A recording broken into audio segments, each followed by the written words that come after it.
Hey everybody, Doug here from 2 Plus Stuff, and I have the next 2 days off. I have Christmas Eve and Christmas itself off, and I thought we would get some hobby progress done because I have a whole bunch of Nurgle stuff. As I mentioned before, I put a pause on the Necromunda terrain. I got halfway through it, and so I was like, before I get myself burnt out, let's put a pause in that and do something that I'm just excited, to kind of take a break, different color palette, that kind of stuff. And so I'm painting up my Maggotkin dudes. I have 5 out of my 9 Puscoil Blight Lords done. And so let me turn on these lights here. Oh, I didn't realize I left my webcam way out of bounds. Boom. Okay. We'll move this just a smidge forward. And give me just a hot second to load up all of my chat and stuff like that so I can actually see. So if someone can just tell me if things are working in the chat, like if you can hear and see me okay, that would be excellent. Let me see, pulling up my channel. What I like to do is have my phone next to me so that like while stuff's going I can actually like see the chat more clearly than having to look all the way over. On Hey Doug, it is now exactly midnight and therefore Christmas. Oh, look at that. Oh, that's right. 8 hours. Nice. Looking good, buddy. Thank you. Yeah, it is 4 o'clock in the afternoon here in my corner of the States. And so I wanted to chat about what I'm doing right now for the Maggotkin. Let me get this stuff out of the way. Eek. Eek. Eek. Basically, what I did this last week was I just got really re-energized to jump back into the Maggotkin. And so I pumped out all of the bases. And if you have not seen them, I've been putting them on Instagram, the Discord, Facebook, that kind of stuff. And this one says blessed. No, I didn't go far enough to put hashtag blessed, but, blessed by Nurgle, for sure. And so if you guys haven't seen, the way I've been painting my Nurglings has been, I want this like purple and white, like dead pale flesh for all the demons. So, because I want their bright colorfulness to contrast the dark, grim look of the mortals, the Rotbringers. And so I think that's a really good combination. So that's a done one, but let me show you here. What I'm doing right now is I finished the bases for these guys, and I'm just going through and doing that pink purple look. Sorry, the light's a little intense. There we go. That's a little better. For painting up the demon flesh. And then I'll go back in, because the rot flies have a lot more detail than the Nurglings, and do some Druchii Violet in the thick folds to really darken it a bit. But yeah, as far as base coat goes, we're chugging right along. So I got 2 done, and he is halfway. Then I had to leave to go drop off some stuff at a friend's. And then we got 2 more. And like I said, I'm doing 9 total. So that's a unit of 4, 2 units of 2, and then the Lord of Afflictions. Let me see, I got my phone here just so I can more readily read comments.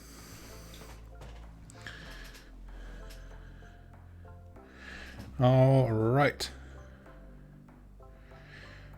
For me, it's the middle of Christmas Day at 11. Oh, that's awesome. Merry Christmas, Doug. I'm going to visit my family in Uruguay. Wow. For New Year's Eve, and apparently there's a hobby store there, so now I'm really excited. Nice, that's awesome. Justin says, Merry Christmas. I was going to ask why you're doing a stream on Christmas Eve instead of being with your family, but you already answered it by saying it's still early there. No, I mean, we live up in the greater Seattle area, up in Washington, and honestly, we have no family around for quite a while, and times are tough, things are turbulent on the home front, so travel was not really on anyone's list. So, yeah, just my wife and I. Just living, laughing, and loving. We got some, friends that we can go hang out with if we so choose. But honestly, like, we don't get a lot of just time to ourselves. Like, we have a very active friends group. And so we kind of value just like, take this holiday to just go and retreat, Everyone's with their family. My wife's in the other room writing because she loves to write. And yeah, that's all we're doing. And I am stoked about it. Let's see. Adam says, work on my first army, Idneth. Nice. That's awesome. They're a beautiful army. They're one that I've considered quite a bit just when it comes to just painting. They're just pretty. And I love armies that allow you to use like a really strange color palette. Like, I mean, any army can be painted anyway. But like, I don't know, just the aquatic, I almost said aquaquatic, the aquatic theme to them really lends itself to cool colors with like coral and that kind of stuff, just looking really nice. Cool as in awesome, not as in like actual cool tones necessarily. Let's see. Hey Doug, Merry Christmas. Hey. Hello, Merry Christmas. Thank you, everybody.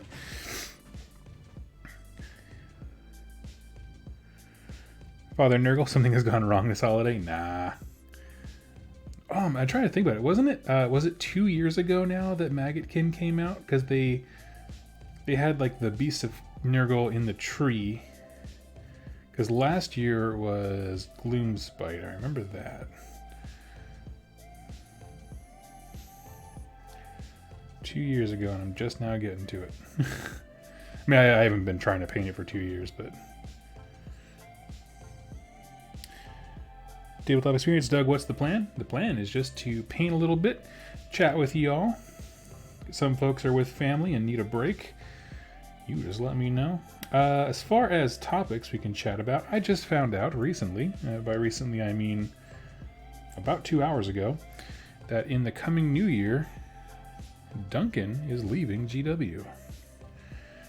I don't know if everyone has caught that, but there's been some rumors floating around, and he finally confirmed it on his Twitter today.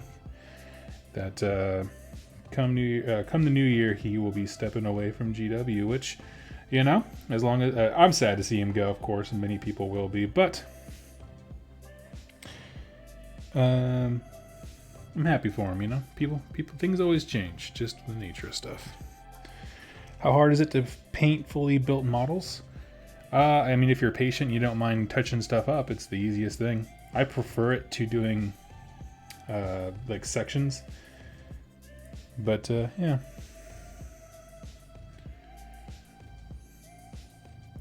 And these guys, I wasn't going to put them on their base, but they're so, like, unwieldy because of the small point at which they stand that I just needed some other way to grip them. And so having the base here to hold my hand with them has actually sped things up. The first one of the two that I had done, I tried doing without gluing it down. I was like, this is just a pain. Subassembly is the term. Yeah, sure. Yep. Subassemblies. Don't typically do those. Unless like it's something unique. I think the one time I did a subassembly thing was when, a long time ago, I was doing a buddy's Neferata or something like that, where the riders are just very easy to just magnetize. That's the only one where like I broke stuff down into smaller pieces and then was like planned it out a little bit more. But everything beyond that, I was like, meh. One thick coat was just too much for him.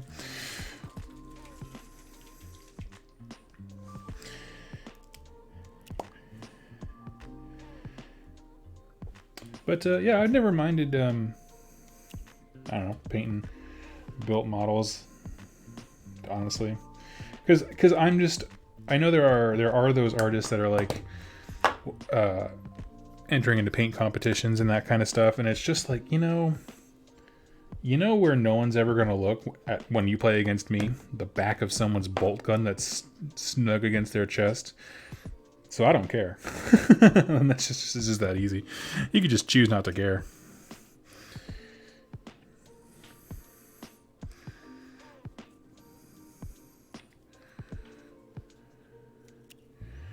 Got less the instructions tell me. Like the Gero Bomber. Yeah.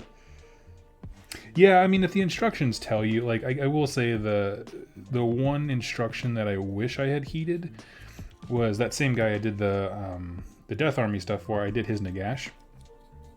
And that was one, like, him, and it was more just a matter of, like, you know, I painted him fully assembled because my buddy fully assembled him before he gave it to me to paint when he realized that he was never going to paint Nagash. So it had less to do with, like, that was fully assembled. It was more just convenience. Like, it was just a real pain to get all of the the swirls and that kind of stuff. And mainly because I just kept missing parts, because, you know, your eye kind of gets lost in all the books flying around and all the junk he's got going around with him. Actually a lot going on in that model.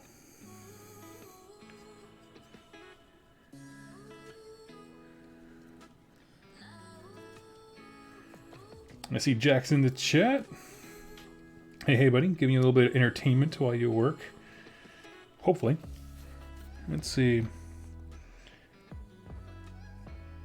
Gonna get me in trouble with the wife on Christmas Eve. Well, don't get in trouble over me, man. It's funny, I don't know, I hadn't even considered the fact that, yeah, like, Australia lives in the future, so some of those folks are already celebrating and that kind of stuff. Plus, I mean, you know, we have just never, I did not go up in a very, like, a close family in terms of, like, quality time and that kind of stuff. So we always did stuff on Christmas. We'd like meander. We'd like, you know, have our big morning thing, and then we'd just kind of like disperse, and everybody would just go do whatever they wanted to do. We were never, I don't know, that kind of picturesque thing of like everyone being crammed in the same house for way too long and you get tired of each other. Nope. You're just like, I'm done. I'm gonna leave now. Okay.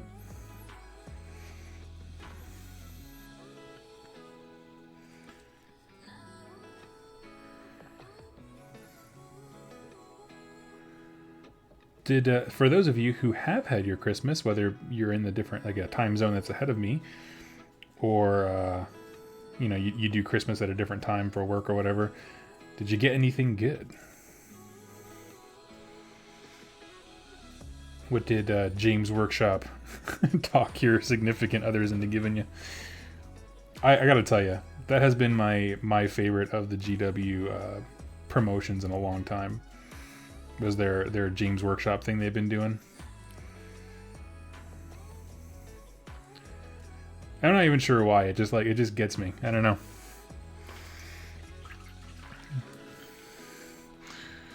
Let's see. We got. Oh, I missed one. Just working on Iron Drakes. Nice. Omni, when you do your. So you're using Null Oil to wash them. Total thumbs up. Do you do a gloss finish, or do you like the gloss Null Oil? Because I actually just recently got that, and I do like it. I just I can only think of very specific metals that I would use it on, and when I normally think of like my Chaos guys, I think about them looking very like dark and like lightless, and so I tend to still want to use my matte Null Oil over the gloss ones. I'm just kind of curious, like how folks are using it. Anyone can answer that question. I was just asking because he pointed out that he's using Null Oil, so I'm curious.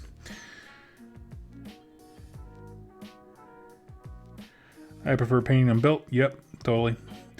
Wife got me a Vanguard with long strike crossbows. Nice. That's awesome. I thought you said Vanguard, and I was like, man, she likes you. No, Vanguard's sweet.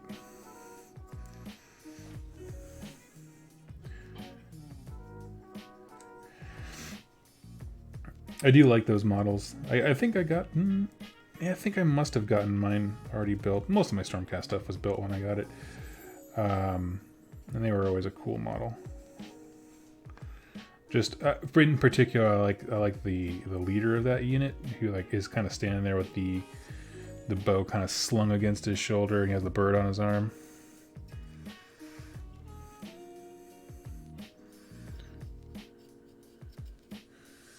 It's one of those poses. Most of the time, I really favor like dynamic poses of like, you know, people launching forward, or flying guys kind of get a pass because, you know, the riders aren't doing the motion; it's the beast. But even these guys, like the way the bugs are hunched forward, like they're in flight, you know, that's kind of cool. So I tend to prefer like in motion stuff, but if you're going to be standing static, his is one of the cooler poses where you're just like, this guy looks like a badass. Yes. Nope, I fell behind the chat here. Let me zoom forward. If I missed your reply, just go ahead and ask it again. On face answer, I tried some Null Oil Gloss in my Stormcasts. that were silver and blue highlights. It looked good. We've switched to doing more blue armor. Oh, cool. Nice, nice, nice. So my plan with the wings on these guys is I'm going to do the Militarum green contrast paint on the actual wing itself. Pick out all the little it's insect wings, has a little I don't know the word, but like the stems that go through them. I'm gonna pick those out with Ogren camo, so it's nice and light, right? But it's still pretty green off of the Militarum green. And then I'm going to use my Color Shift Turbo Dork metallic stuff and glaze that over it very, very lightly, because it's easy. It's a very thin paint, and so it's very easy to always add more. Hard to actually add too much at first, but I'll build that up, and so these guys will have that kind of gross beetle hide color shift look to them. That's the plan anyway. They look a bit boring right now, but honestly, every time I do this kind of thing with the contrast, like I've done it a few times on a few test models, this part, they always look very boring because you haven't picked out any of the detail, and there's so much detail on these bugs, which is good. I mean, it's easy to pick out. It's just a few colors, but it really makes it not just look like a giant purple turd floating around, which is, you know, kind of what I feel like it looks like at this point. Okay, but then when you go back, you know, like Druchii Violet, and get those big fat creases here on the back and that kind of stuff. Looks real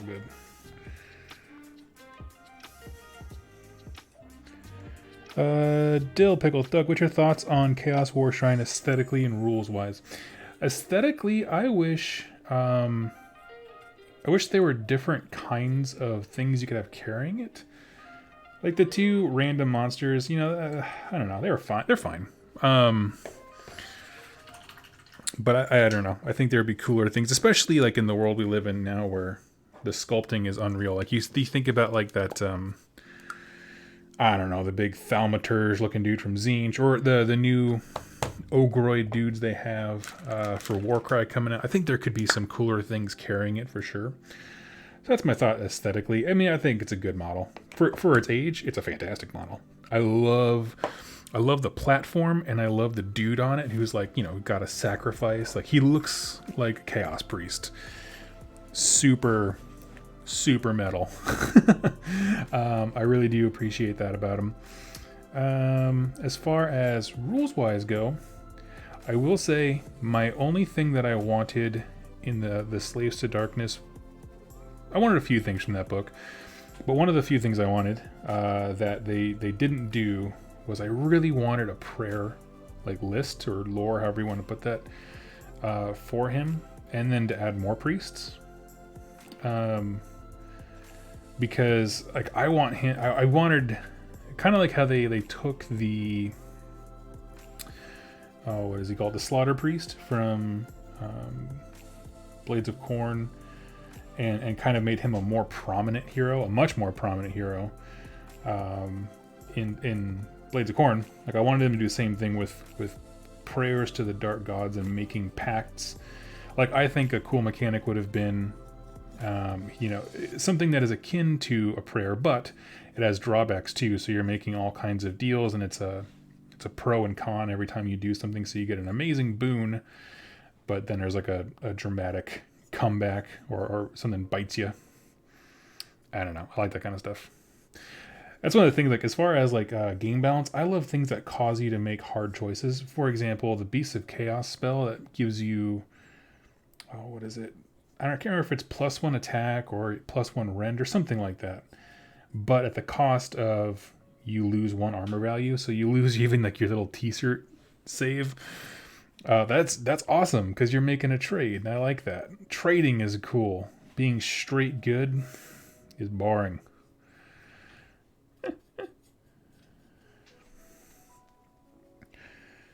Go ahead and continue to watch The Witcher. Have a Merry Christmas. Oh, cool. I haven't watched that.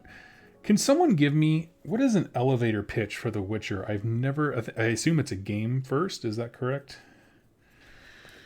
I don't know anything about it.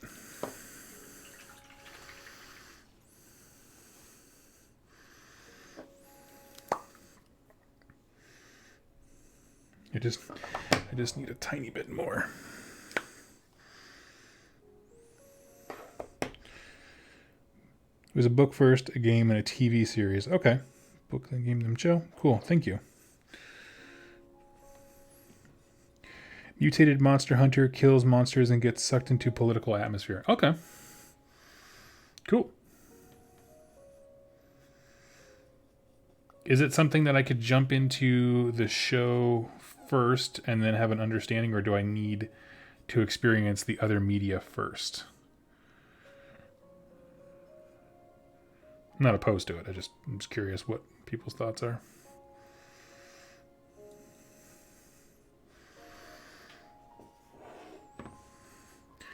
Grim Wolf, want to thank you for your great lore videos. Oh, thank you so much. It's very kind of you. Here's my Harbinger of Decay. We'll give him, he's supposed to be a demonic horse, so we'll make him sickly just like everybody else. Here, he rides upon a pale horse.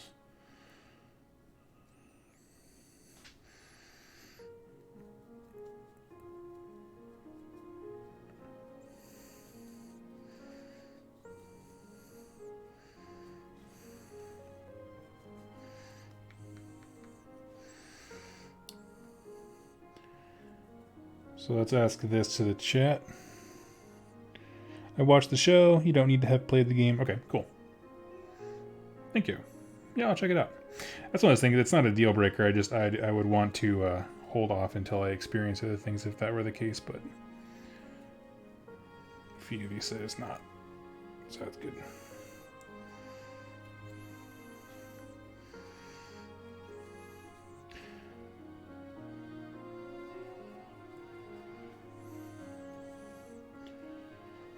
A buddy of mine, he saw the Resident Evil movies in theater, and he was like, how come anyone likes this? It just seems so strange and out there. And I'm like, okay, no.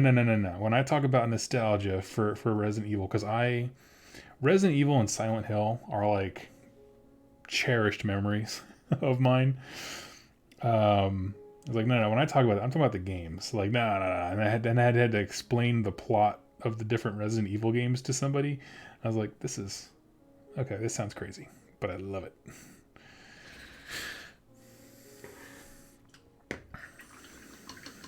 Even good choices have consequences. Right on. Nice sub-theme. Okay, right on.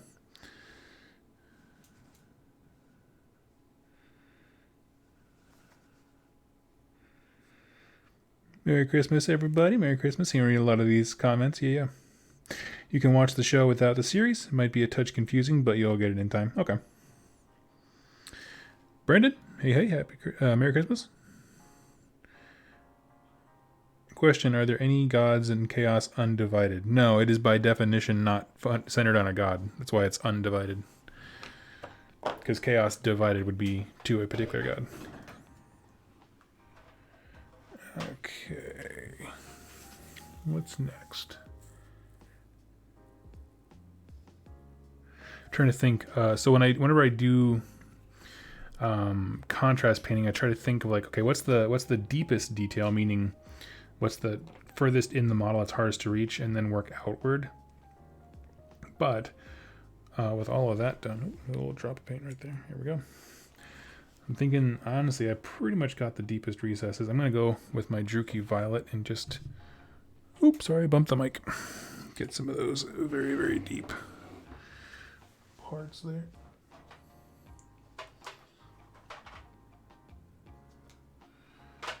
Where is it? Here we go, Druchii Violet.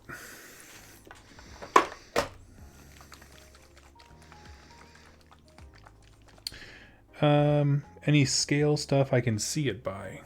Scale. Let me see what I got. Give me 1 sec.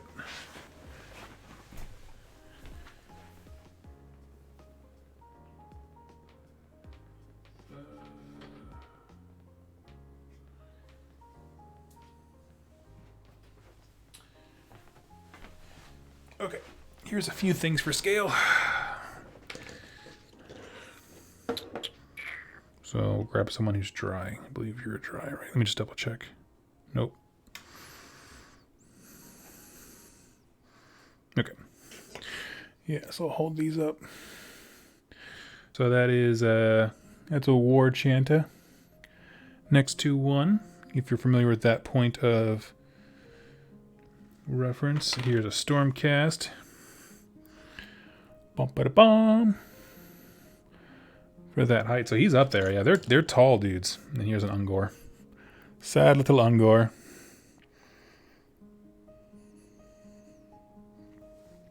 Have you tried a Song of Ice and Fire board game? I have not. I hear good things. But, who, is that Cool Mini or not? Who owns that one? I don't remember.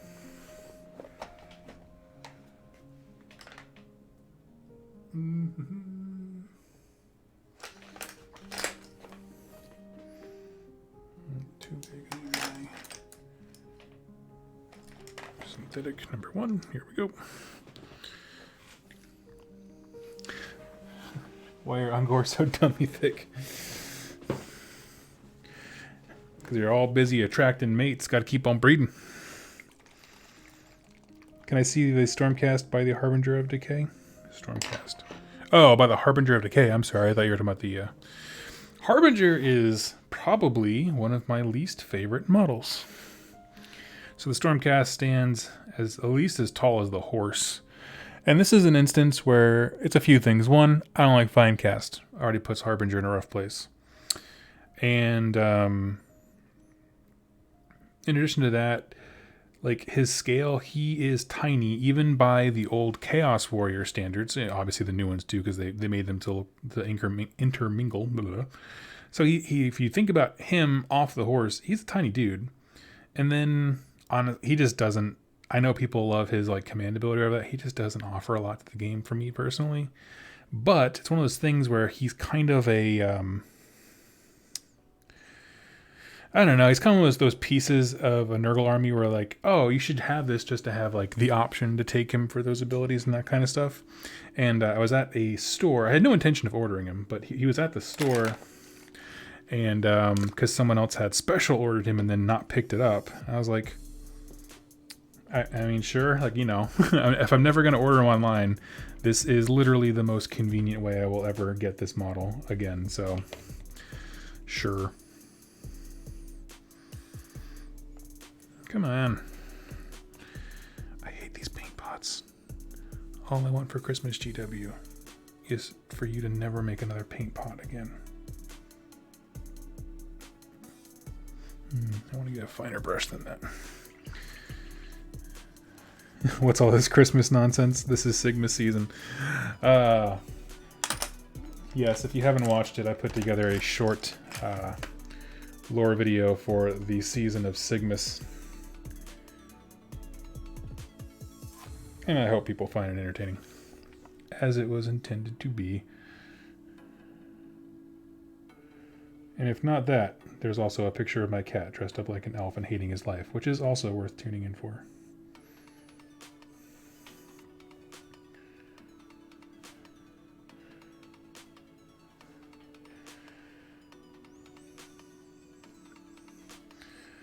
Let's see.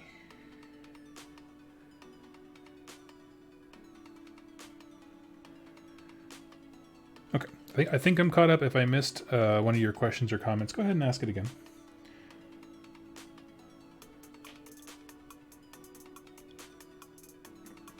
Feel free. Just trying to keep up with the chat and not fall too far behind.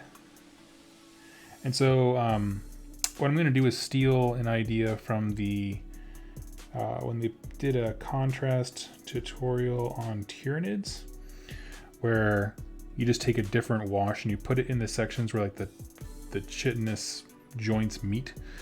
And so that is the plan. So basically I'm going to take Caribou Crimson next and go in there. So it has a slightly different hue because it's a different kind of joint.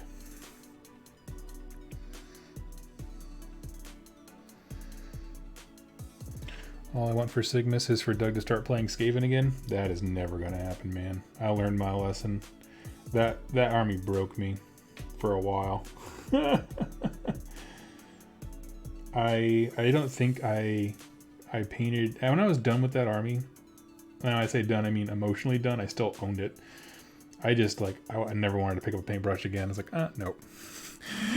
Nope.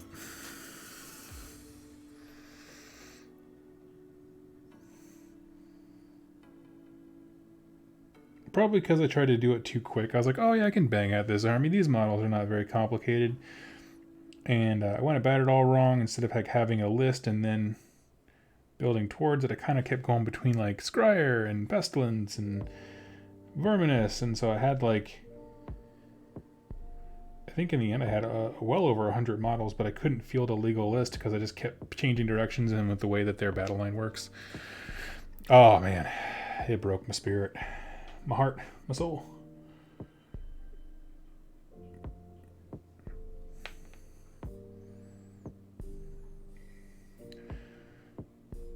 I find your lack of clan rats disturbing.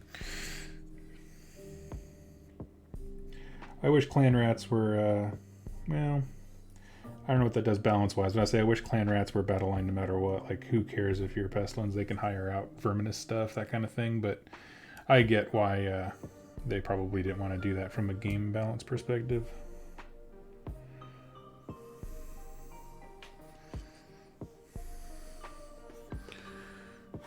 Maybe they saw something I just don't see, which is very likely. I don't think about the game very critically when it comes to rules, interactions, and that kind of stuff.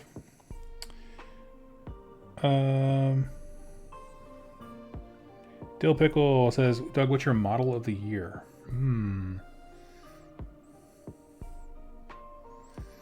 Model of the year. So what came out? So it started with Gloomspite Gets. There's a lot of updated books this year rather than just straight new stuff, right? Model of the year. Because honestly, the Mangler Squig is like up there. Model.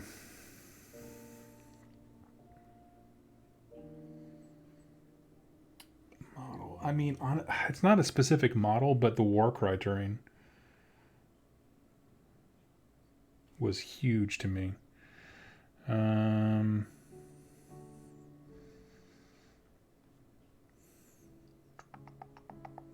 going to say that. I'm going to lean into that.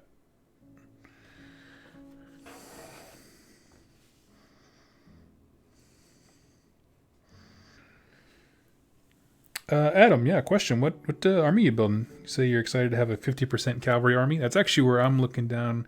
So I have, 3 units of Puskoil Blightlord. So it's 4, 2, and 2, because they're 2-man base unit. And then Lord of Afflictions. And that all round, that comes out to 4, 6, 1,200. Is that 1,400 points? What is that? So 2, 4, 6, 8. That's 1,000. Sorry, miscounted there for a second. Yeah, it's 1,000 points. It's literally half an army. And then obviously I'm going to take the battalion with it. So that is, 1,140.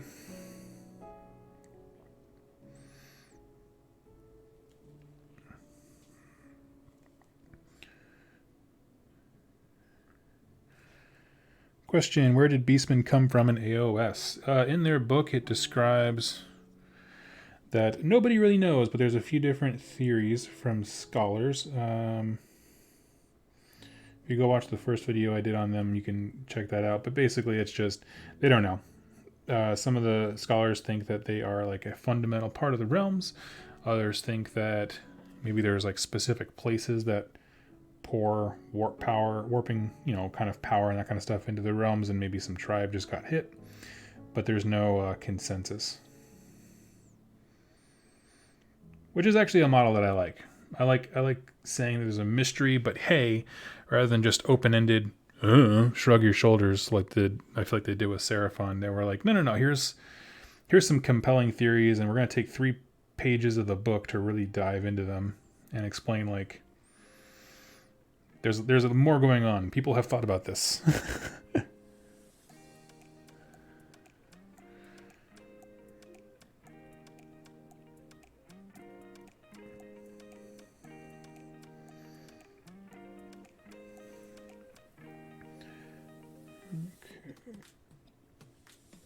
So yeah, someone mentioned something I brought up earlier, and that is that Duncan is leaving GW at the new year.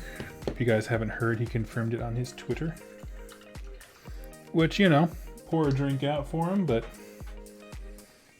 I hope that he is happy. He looked, honestly, I mean, I know we were all tired at Nova, but he seemed tired. I've never met him before. I don't know.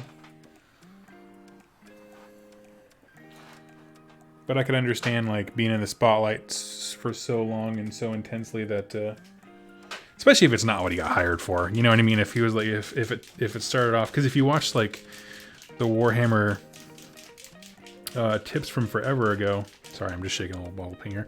You know, it was just like a here and there thing. There's a few other painters helping out, but he was not like a center stage titular character like he kind of turned into.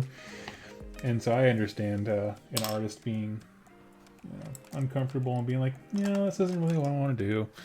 And I'm hoping that's what it is, and that he didn't have a negative experience with the industry or whatever. He seems extremely positive. So I wish him the best in all of his future endeavors.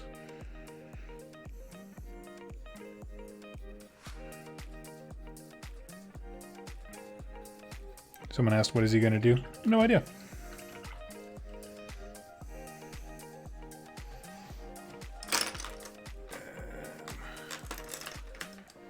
Get a slightly bigger brush. I forgot how big these stinking wings are.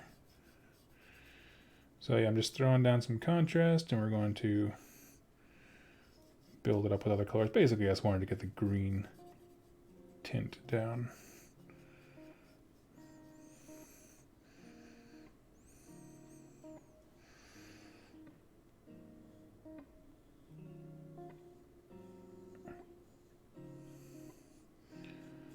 There we go.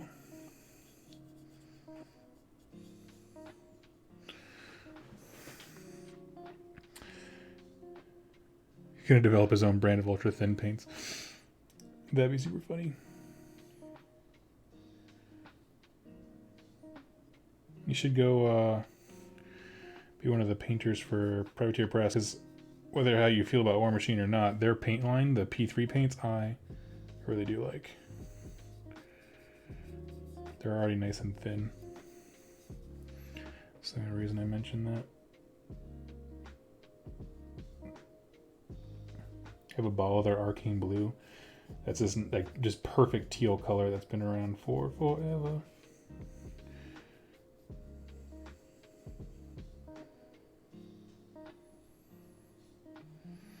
But you know, honestly, I think about that. I hope he doesn't feel like he's locked into miniature stuff. Like his official title is like art director or something like that. And I hope he does something that he's passionate about, that he wants to do.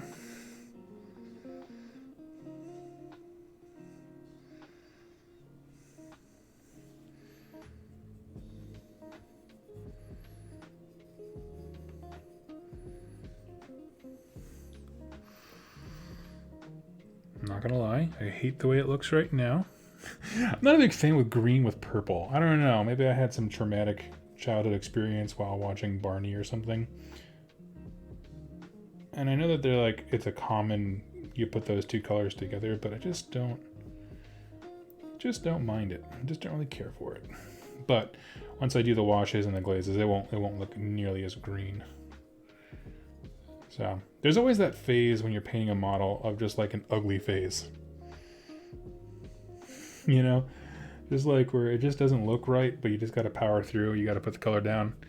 And then when you build it up, it looks a little different.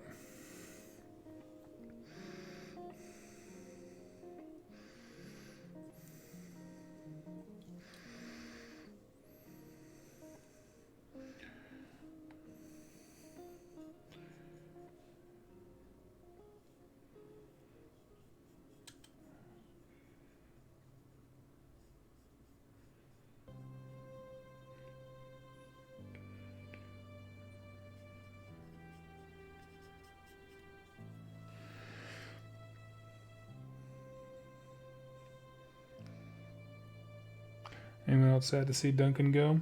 I mean, it's the end of an era. It's certainly a change, but I wouldn't say that I'm sad. You know, that's the thing. Like, I'm going to get super deep here and I apologize. It's important that you appreciate the things in your life because everything changes. Someday I won't do this. AOS lore videos. Someday Duncan won't be painting. Everything just changes. It's not something to be fearful of. It's just life. It just is life. And that's why we appreciate it. Honest miniature painter coming in. Yes, that'd be amazing. Made a counter show to Honest Wargamer.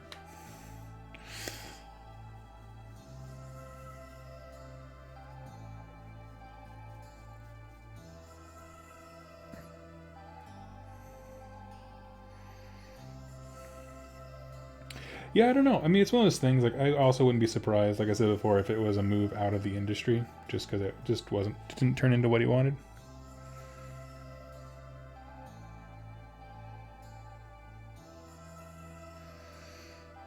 Oh, Adam, I saw, yeah, I just didn't want to read everyone else's chat. There's something that they were responding to you, but that's awesome.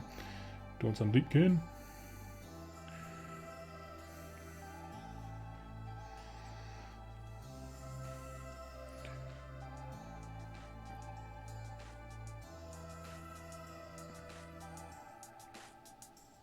Maybe he'll go the route of Emma, who used to also be a painter on GW, and now she has a fairly successful Twitch channel, and she's awesome. I watch her stuff quite a bit.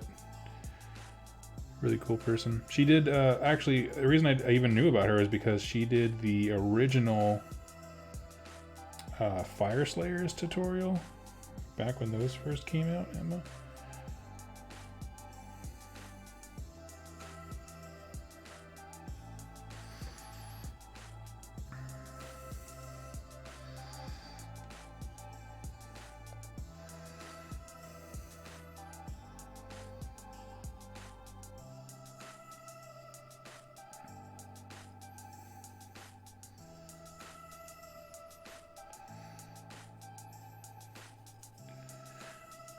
Let's see. Emma's on Twitch? Yeah, give me 1 second. I'll get the name for you. Because I don't know off the top of my head. 2 each. Oh. She is Electric Eve on Twitch. So it's the word Electric, EVE, no space. And yeah, she basically just films when she's doing like commissions and that kind of stuff for the most part. But she's quite fun to follow on Twitch and Instagram. You get to see some cool art. She's very interactive with her chat.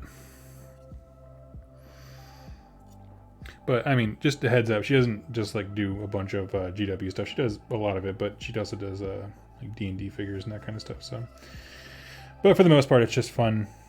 I don't know. It's like it's kind of what I hope this is for y'all, which is like just nice background stuff. So when you're getting some hobby done, you can hang out and just kind of like paint along with somebody.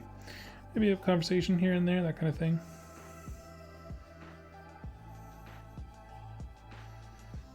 Actually, it just occurred to me that I should probably stop here with the green and just finish that first one to make sure I like it before I do it across all of them. Because that is what a smart Doug would do. Ab the Kitten, oh, thank you so much. That is so kind of you.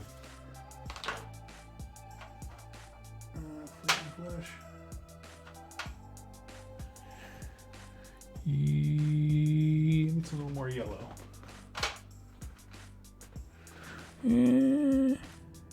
So I'm trying to think of like what to paint those like. Hold on, I'm gonna pick up a picture of a bug.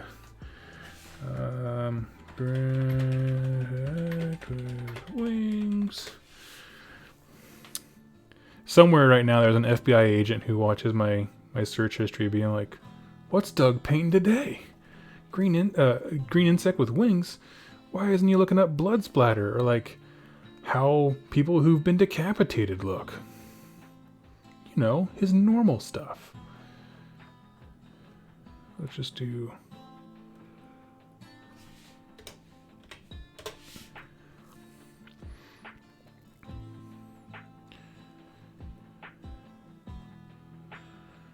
You know, I didn't realize. So I looked at a bunch of pictures of flies. I didn't realize like the webbing inside their wings is like almost black.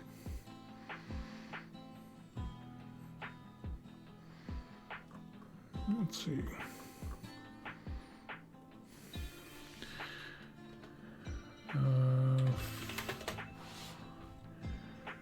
Yeah, sure enough.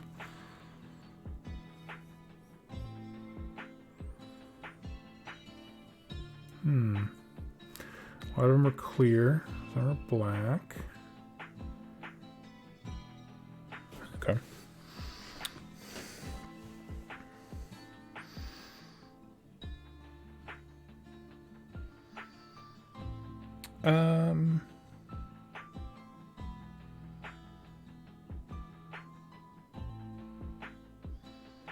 Okay, sorry. I'm looking at the chat right now. I'm trying to get caught back up. Merry Christmas, Merry Christmas. Thank you again, Apthicate. You're very kind.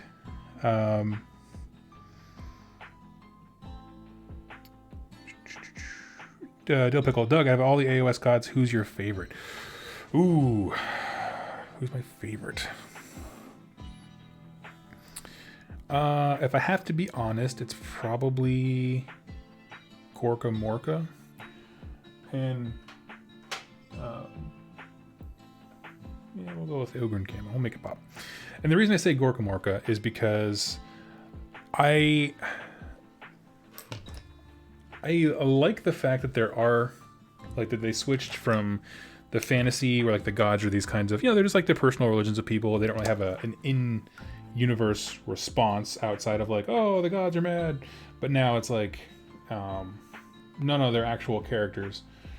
And the reason I say Gorka Morka is because I love the fact that, like, unlike Sigmar, who characters have had conversations with him, that kind of stuff, for Gorka Morka, it's just like he's never not been this mythic thing, right? Like, there's no scene in which he is anything else but Gorka Morka as you'd imagine him.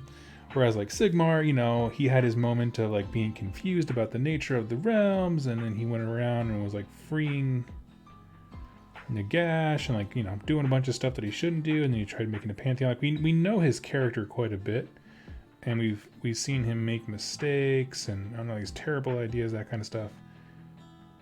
But Gorka Morka is the most, we'll say, consistent in what he wants, what he pursues. There's no big game plan. It's just like, I just want freedom. Like, what's his bucket from, oh man, I can't think of the movie. Almost said Highlander. Freedom! Yeah, so anyway. So yeah, and yeah, I just love all the stories that are just built around, like, this larger than life character. It's like, I can't explain him, but we have these cool stories that, like, try to, like, picture his magnitude. He drank an ocean. He, you know, tried to bite the moon. Braveheart, that's what I was thinking of.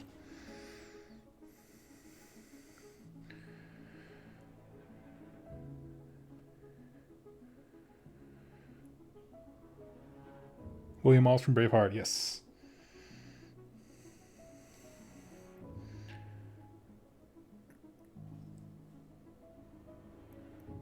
Actually, I said a thought. What if I dry brushed very lightly? Because that would also pick out some of the center sections. We'll try it on the bottom wing. It's okay. This is my experiment guy. It would also save me a lot of time painting all the little...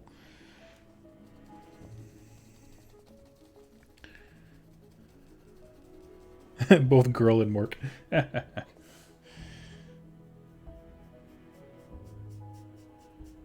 Oh yeah, that looks just fine.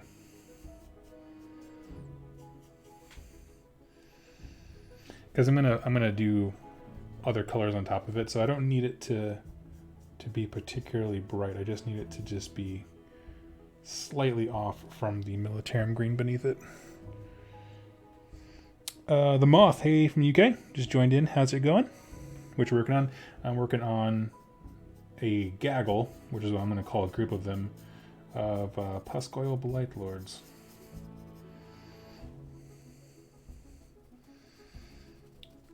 So basically, I'm back on my Maggotkin kick. And I was just kind of waiting to get to like about the halfway point with my Necromunda terrain to take a break and get back to work on these guys. Yeah, and so like just this kit honestly is one of the main draws to the army for me, and I think I'm starting to learn some of the wisdom in my good friend Jack's words. Where basically, I'll start an army, right? And I'll be like, okay, so I have X models, right? Because I usually buy stuff used. So I have these models. I always play what I like the look of. But hey, how do I turn these models into a compelling list that can do okay, right? You know, get a little more gamey with it, but still play what I want.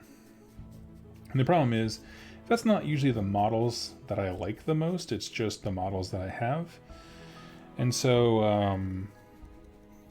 I put the Nurgle on the shelf, and I was like, I'll come back to this when I decide basically the models that I just want to play with. And these are it, because these bad boys, they're beefy, they're chunky, they are not the most powerful, but they're also not super weak.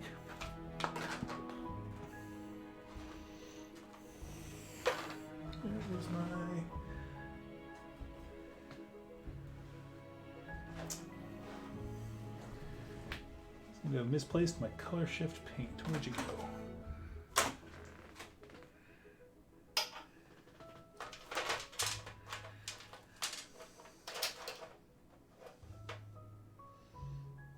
Give me just 1 second.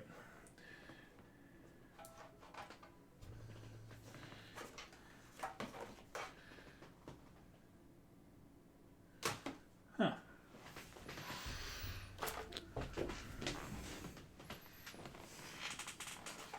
No.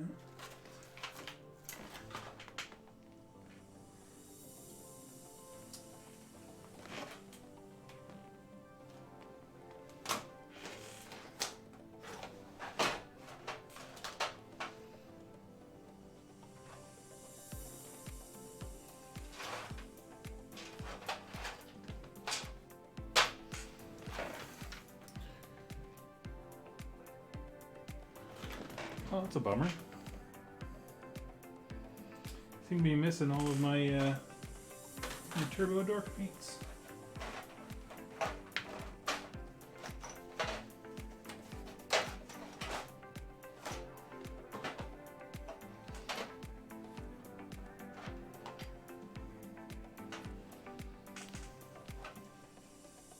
Yeah. Found it. Got somehow buried and crushed under stuff. Sorry, let me get caught back up with the chat here. Question, how many Pascoil Blight Lords are you running in your list?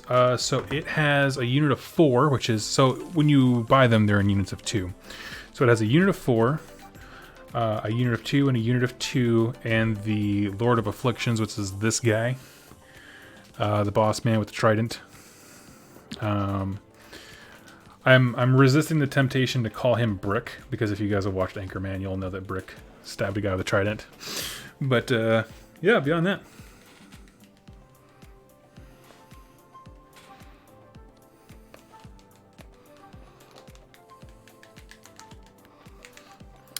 Okay, Turbo Dork.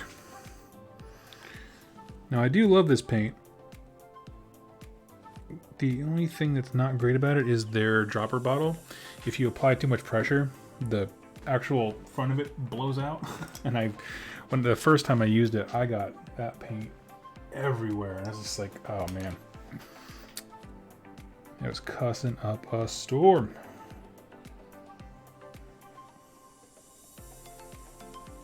I'm not sure how well this shows up on camera, but now you can start to see that metallic finish over the green.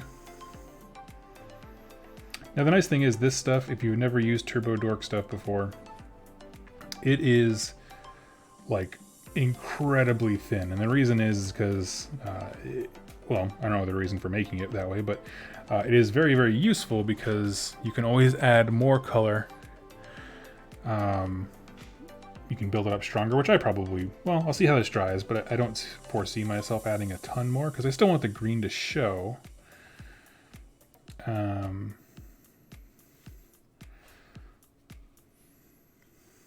So I don't want to like turn it into that blue-purple kind of tone, but I can build it up to add a little bit more of a gloss finish to it if I want.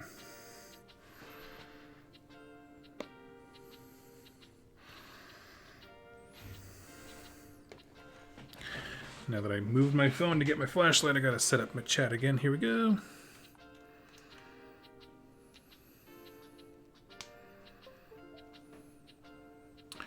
Question, did you ask for any Warhammer stuff for Christmas? I did not.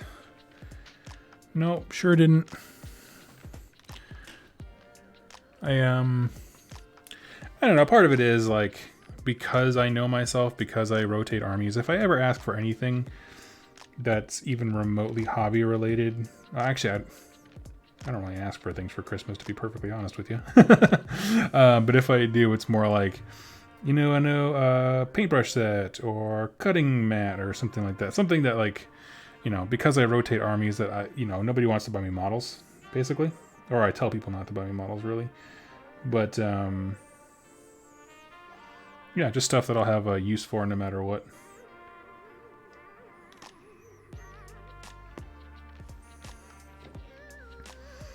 So no presents from, was it James Workshop? Was that his name?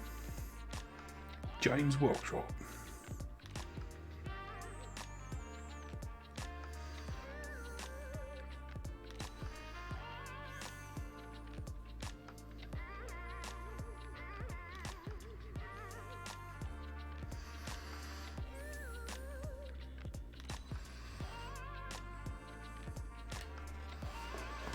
Oh yeah. I might even, one of these bottom wings, once I let that dry for a second, I kind of want to try a gloss black, gloss Nuln Oil. But I like the way that's turning out.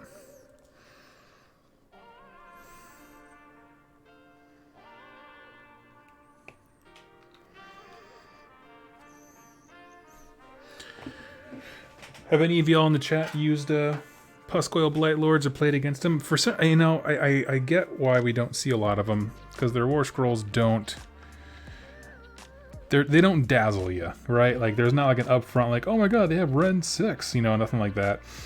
And they are like, what is it? Like depending on where you get your discount, like $60 for 2 dudes, and they do the thing which I actually actively dislike, which is when it's a unit of 2 dudes and one can be a leader option, kind of like the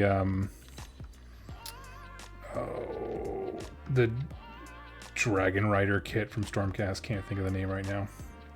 Dracoth, yeah, Lord Celestine Dracoth. You can build one out of that. And I'm just like, but what am I gonna do with the other one now? The dude's just flapping in the wind. So I was never a huge fan of that, and I get why people don't like it for that reason. But I don't know. I just think they're such a cool looking model. The idea of this like airborne cavalry of gross fat dudes riding these bugs, and there's just like 12 of them, but you're like, 12 of them? So much beef.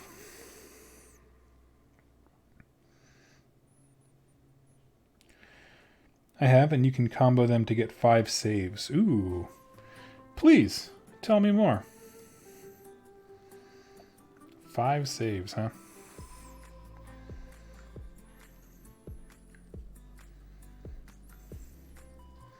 Seeing as how they're going to make up just over half my army, I am intrigued. I mean, yeah, at this point, like, what I'm really doing is making a Death Star, like, not unit, because not any one unit of the 3 will be, like, uber buffed, but that whole battalion will operate as a whole. So the idea is you know, alpha strike with these guys and just let the opponent chew on them for a bit. And the rest of my army which is plague bears and blight kings and that kind of stuff, can run around and have a field day with the board.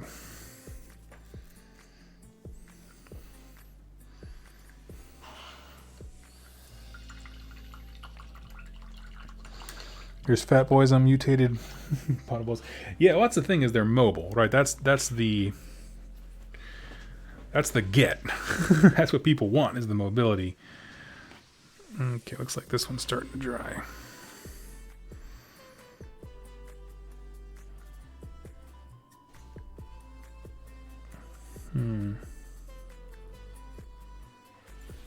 Trying to decide if I'm happy with this, or if I want to try one more coat. Tell you what, I'll take one of the smaller wings on the bottom so it's not super noticeable if I don't care for it. And we'll try another coat.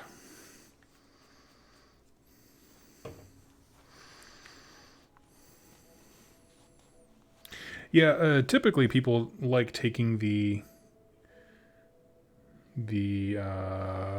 plague drones, is that what they're called? The Nurgle dudes on, not Nurgle dudes, the plague bearers on the rotfly.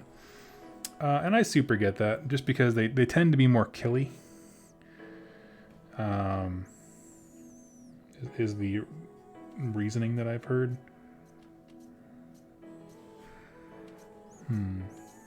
Yeah, I do like it. I like the second coat. Okay, we'll do that real quick. Like I said, the Turbo Dork stuff is super thin. The nice thing is the second coat, I don't really have to go over the top, or the bottom, I mean. You just do a nice thin one over the top.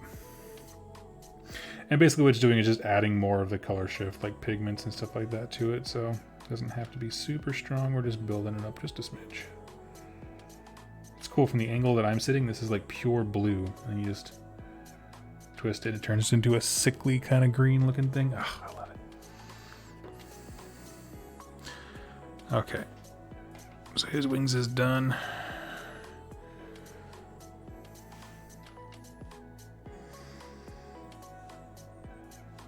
To be honest, I can't tell the difference between the Varangard and Chaos Knights. Yeah, the new Chaos Knight models, they're like Varangard mini-me's, and I love it.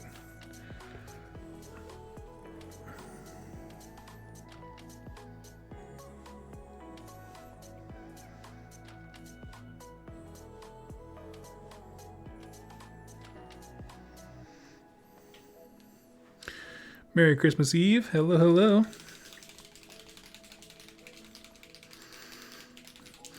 My wife this last weekend was furiously baking cookies for everybody. That's where I was this morning. We went and dropped some off with some friends.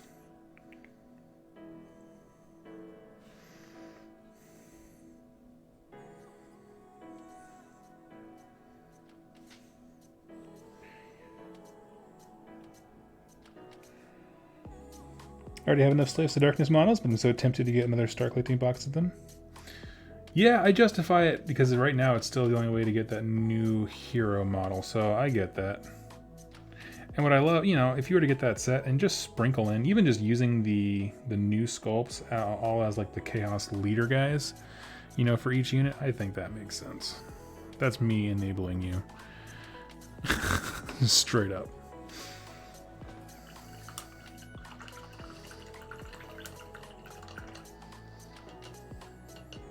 It's already Christmas here. Awesome. What'd you get, my friend? Anything good? Share the deets. Got Star Collecting box Beast Claw Raiders. Sweet.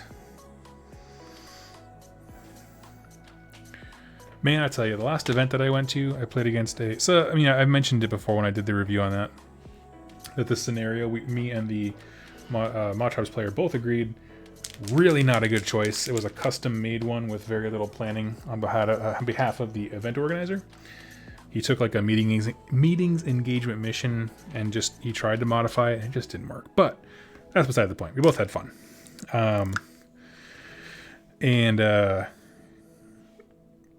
Yeah, I got wrecked by the mod tribes. Like, he was like, I don't know why you put your dudes up front and just let me charge them with all of these Thunder Tusks. I was like, well, you know, and we both decided like it's kind of the mission. Like, I don't really have much of a choice. I kind of had to play the scenario game, and so I needed to get on the objectives, all this kind of stuff. But Yeah, it was a education in pain, if you will.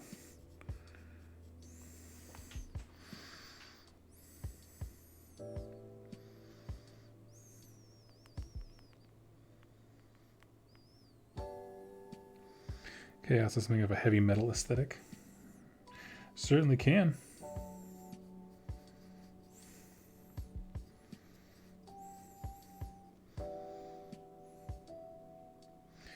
Apathy Kitten again. Oh my gosh, you were so kind. You know I love your streams. Nice to casually listen to lore and opinions, watching paint techniques, not to mention you're super involved with your awesome community. Aw, you're the most generous person I know. Oh my goodness. Thank you, thank you.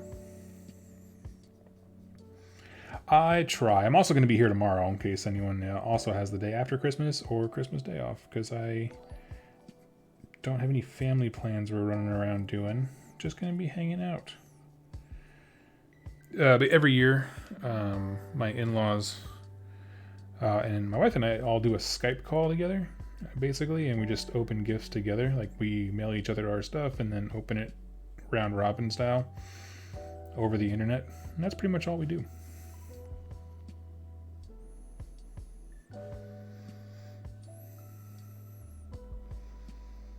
What time am I streaming tomorrow? I can't give an exact time, unfortunately, because I don't have the exact time that we're doing our Christmas stream thing with the family, and yeah, but I tell you what, I will post it when I know when it's going to be. I will post it on the channel, like in the community tab. It'll have like where I can post like messages and polls and that kind of stuff. I'll put up a picture, with the time and that kind of stuff. I'll do that for you.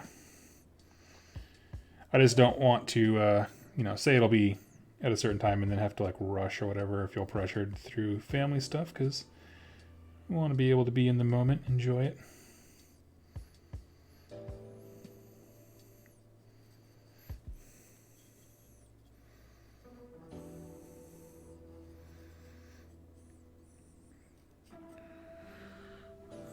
Okay.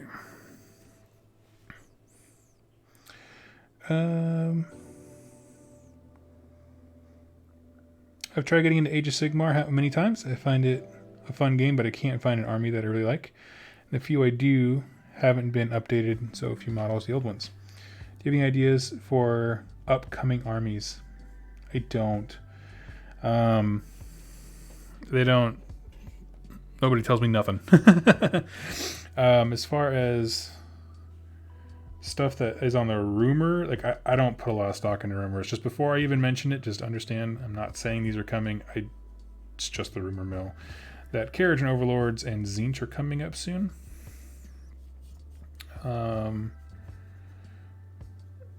What else? So I don't know. But what armies have you looked at? Or I guess here's a better question: what didn't you like about the ones you have looked at? Because we can try to help you figure out something.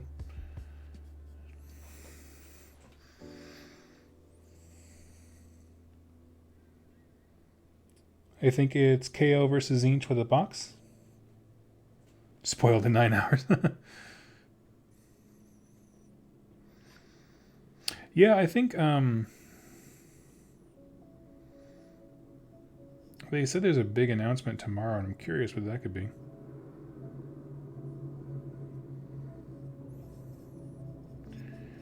Very curious indeed.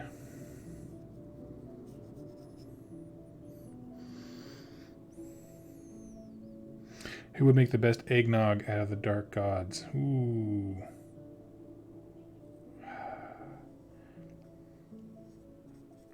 I don't... for some reason, I don't think Khorne would. I don't think his eggnog would be great. Nurgle's always at the kitchen, so maybe he would like perfect his recipe, I think if Tzeentch hands you a mug of eggnog, it will suddenly become like Diet Shasta in your mouth, right? It's just a bait and switch. Shasta's a really crappy cola, for those who don't know. Didn't get the reference. So would I mean, to me, it's Nurgle. I would say it's Nurgle. It's going to be thick. It's going to be creamy. It's going to have pus in it, but you know. You knew what you were signing up for. Now, if you wanted to have like a party mixer, so then that's just your boy or girl. Depends on how you look at it.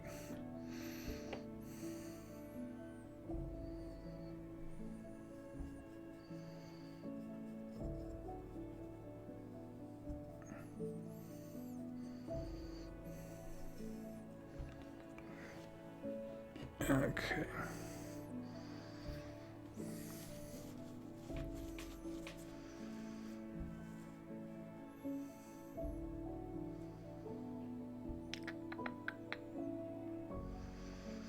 Just reading the chat here. I'd be surprised if there wasn't an announcement of the next Psychic Awakening.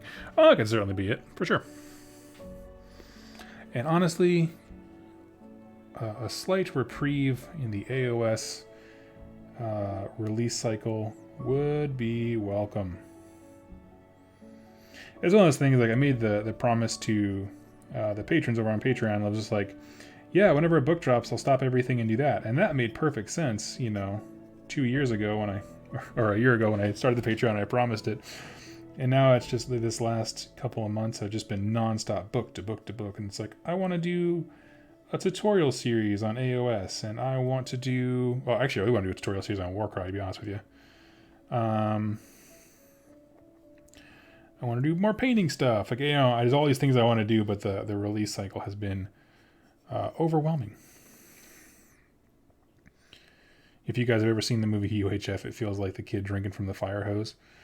You get to drink from the fire hose. Kid gets shot across the room.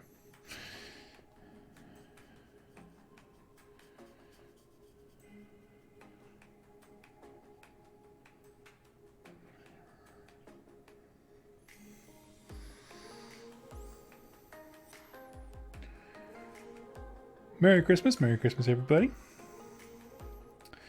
As far as the Psychic Awakening stuff, it's been interesting. Like so in my area, 40k is just much bigger than AOS, and I think that's almost universally a true statement.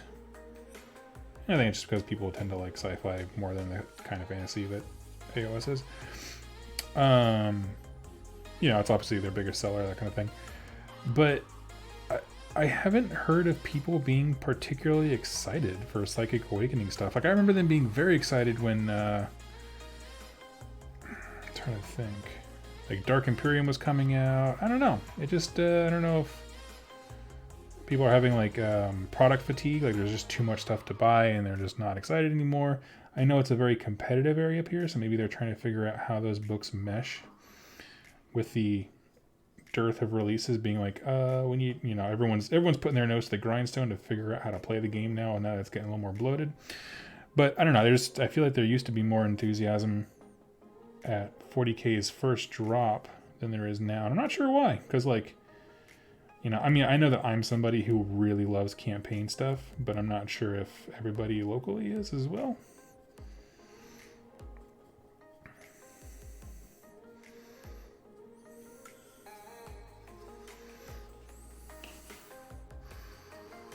Okay, so we got him.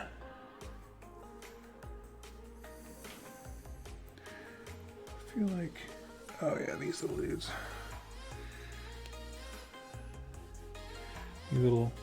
Certain bases have like little flies kind of stuck onto them, so we'll get them to do the same wing effect. But yeah, are people excited for Psychic Awakening in your area? I'm curious.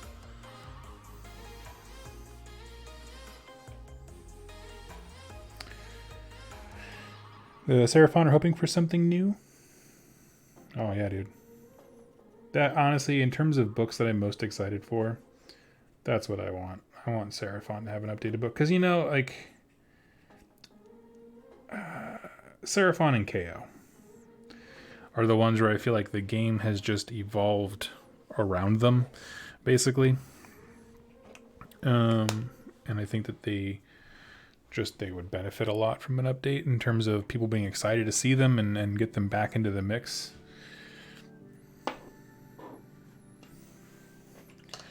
Is Big Red still alive? The gum? Big Red? Hey, Joey.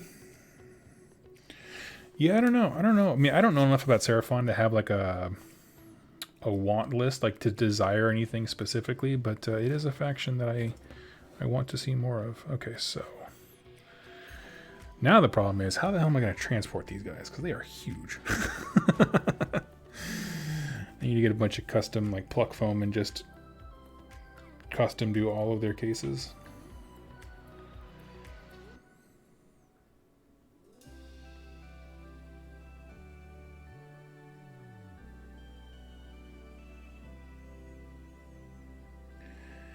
I basically have a Seraphon army upstairs, but it's all unpainted.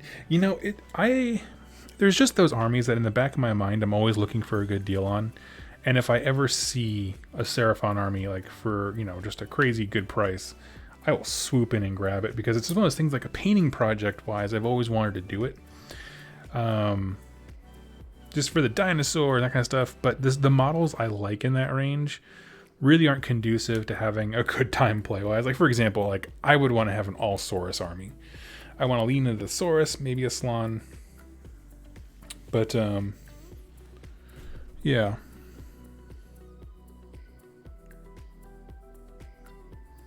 Wait. Oh, can we get an F in the chat for Duncan? Jesus, gave me a heart attack. I was thinking the mic went off again, and I was like, no, it's all working. It's fine. Please don't say that. Oh my god, he's giving me a little Christmas heart attack.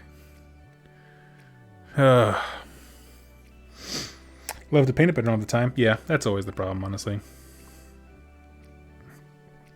Now, here's the question, okay? In the chat, y'all have been super cool about helping me with color questions before. So I have these wings that shift from, I guess you can't really see the blue because the light makes it pop, but they shift from blue to that kind of sickly green, and it looks really good, really ace. The question is, so all the fleshy bits are painted with this light purple, make it look like it's deathy. What should these like big, I don't know, plates be? I was actually thinking gray, because the main guys are gonna be obviously flesh colored, and the armor is like a dark blue. Think like I don't know, Seahawks football jersey blue, if you guys know who the Seahawks are. And then khaki for the cloth. A blue-gray. We got a suggestion for that. What do I got for that? A blue-gray.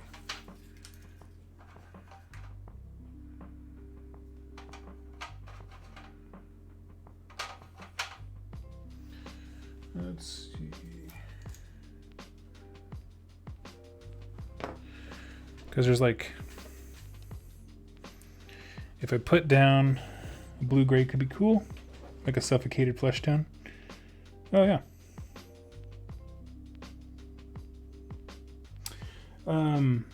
So what I was thinking about doing is Skaven Blight Dinge, which is the gray, and then I can go back over it with a thinned out layer of Thunderhawk Blue, which would kind of give it Seahawks reference just for me. Exactly. There's a sports ball team out there. Some of you may know about. Actually, I want to do Rust Gray instead of Thunderhawk. It's more gray.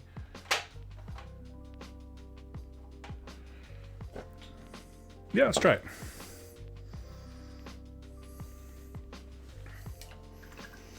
So I'll lay down a thick layer. And honestly, I might just do Skaven Blight Dinge and then, yeah, Rust Gray towards the tips of it. Yeah, sports, exactly.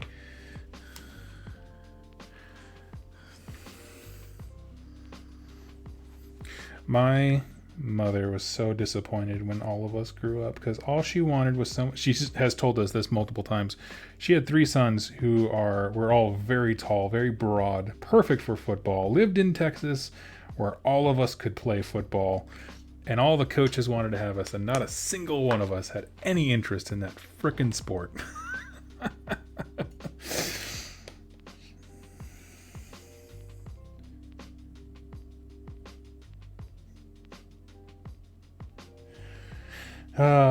Such a good time. She used to guilt trip us too. She actually came, oh, sorry, bumped the mic. She came to us with like the form to sign up for local football. And was like, do it for your mother. She's from New Jersey originally.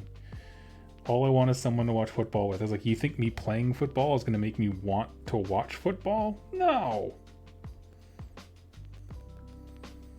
I love bowling. I'm never going to watch people play bowling. Or go bowling, whatever.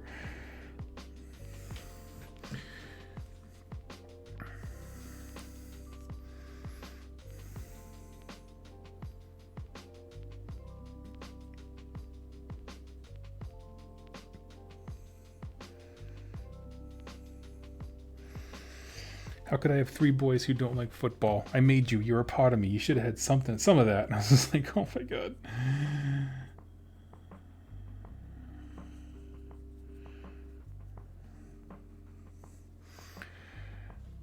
But alas, she got a cook, a mechanic, and whatever I am, a YouTuber.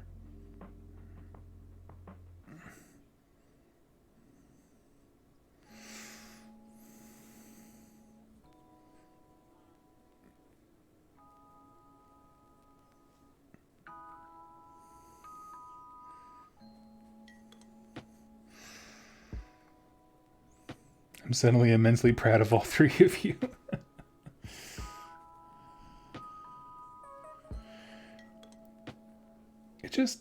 I'm just not a competitive person. Like, I don't know.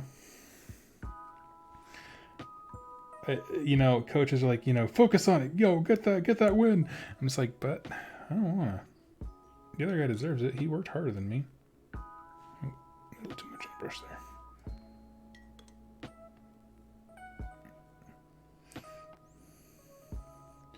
I don't have the aggression to be a lineman, to just like run forward, slamming into people. I'm like the water boy when they have to like coerce him to get angry.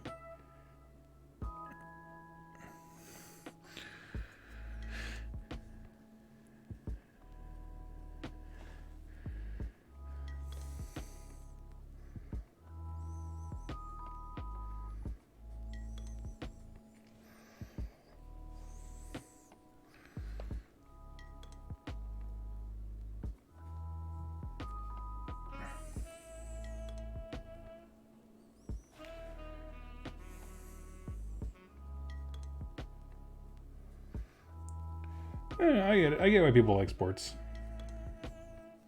I understand it conceptually. I've heard of fandom.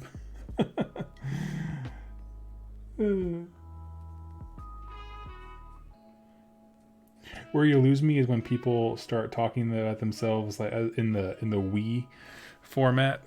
When it comes to their favorite sports team, like, oh yeah, we totally crushed those guys, and they're talking about the Seahawks. You're like, okay, well, did you make the millions of dollars off playing that guy and beating him in the face? No. Sounds like the Seahawks did. You did nothing.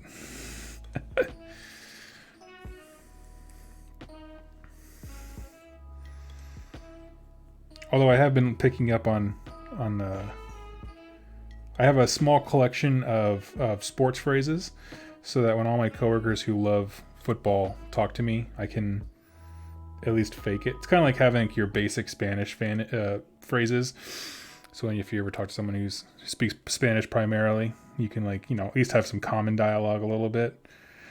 I'm just like, you catch the game last night? Yeah. Real bad. Yeah. We're a second half team. Like those are all my phrases.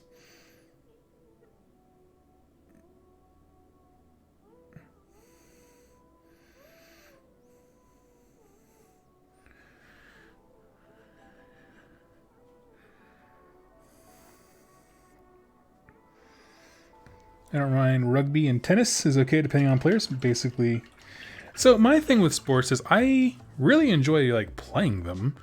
I just don't like watching anything. I don't actually watch a lot of Age of Sigmar battle reports either. It's just not my jam. Why am I going to watch other people have fun? Why am I not having fun?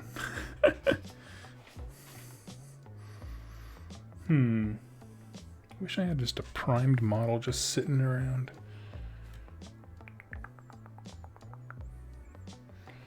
Do I? No, I don't. I was going to try putting Skaven Blight on something and then just a wash of the Dragonhorn Nightshade to see if I can get that blue look that I wanted, because I'm gonna have to put a wash on them anyway. So it's like, oh, check it out, but I don't really have much.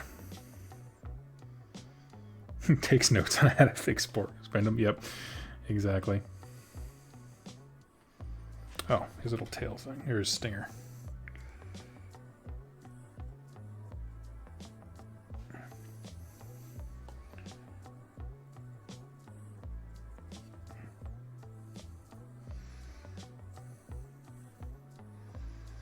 Sweet.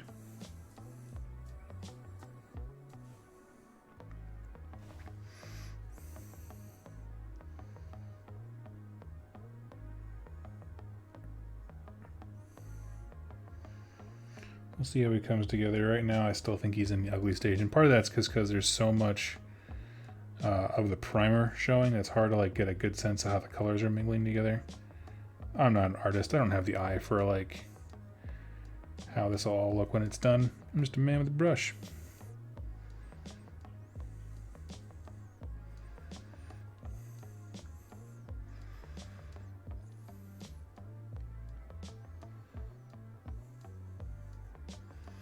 But I am liking it so far. It's looking pretty cool. Question: would you not be better using Guilliman Blue Glaze because it changes the tint? I suppose so. I've always found Guilliman Blue to be super intense. I don't know if I just have an old jar or something like that or what, but like, it doesn't just like tint stuff blue. It's like, you are blue now. But yeah, you're probably right. I just know that I'm gonna have to put a wash on anyway, so it's like, yeah, why not make a wash of the blue? We'll try it. That's the thing, is I don't necessarily want to go this blue with it. I want to keep the colors really dark because the whole theme of the thing is dark. You know what I mean? Like the whole rider, all his stuff's gonna be fairly dark. The brightest part of these models is gonna be the pink purple on the actual rider itself. So I don't know.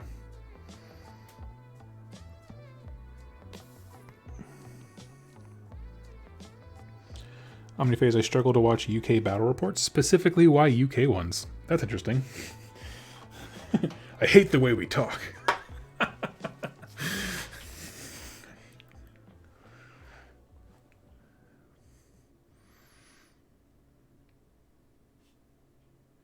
The battle reports I like the most are the ones where suboptimal armies that are built around a theme, right, like a lore-based army, and I'm pretty open with what that means. It can still be good, but yeah. And the best ones that do that, to my opinion, are reeling ones, because you know Shu, Jack, and Brent, and all those guys are awesome. Is it, what are the Australian guys? Is it S&B battle reports, something like that? They do 40k, which is not normally my jam, but let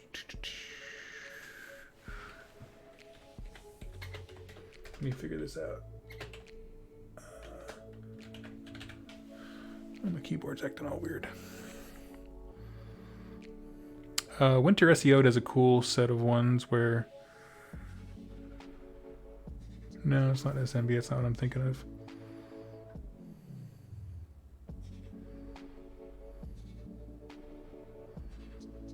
Tabletop Tactics, that's who I like. Yeah, Tabletop Tactics are really cool guys. Super funny.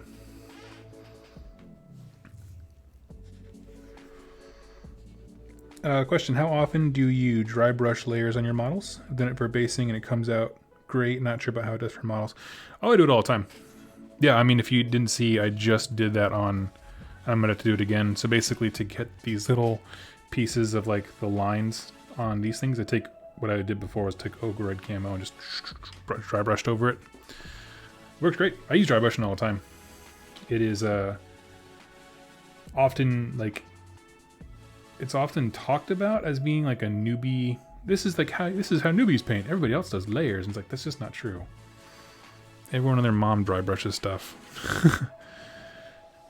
Stop gatekeeping. Let's see. Brendan, Jack heard our prayers. Yes. Yes, yes, what a saint.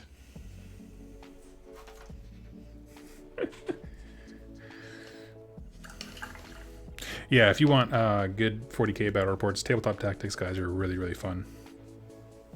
Because, you know, I find it exceedingly difficult to find really good battle reports for 40k.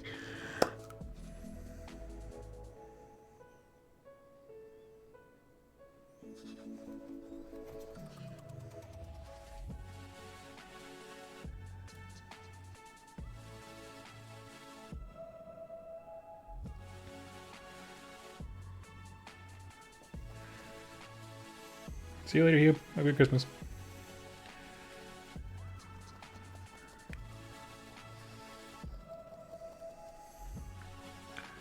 Alright, so here we go. Picking up these guys. My issue with some of the ports is that don't explain what they are doing, and I'm trying to learn more about how to play better.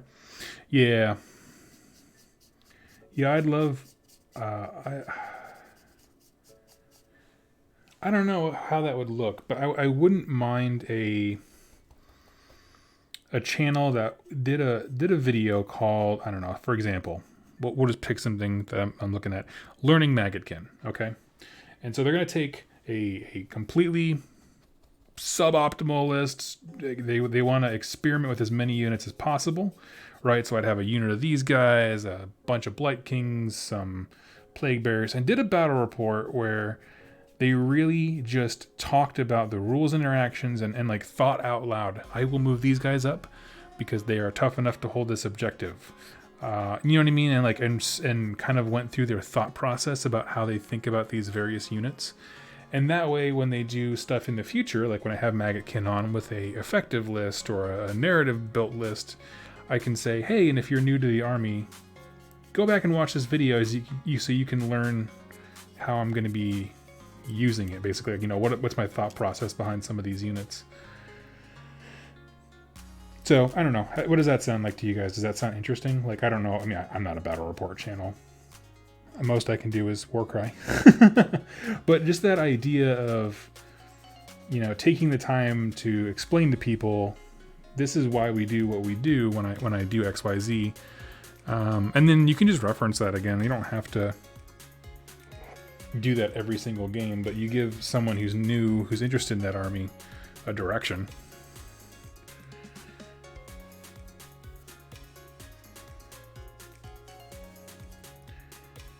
Because I also, on the flip side, as someone who has partaken in the battle reports of the awesome guys at Rerolling Ones, I also know that it would be miserable if everyone explained every rule interaction possible every single time they came up, because it would be miserable.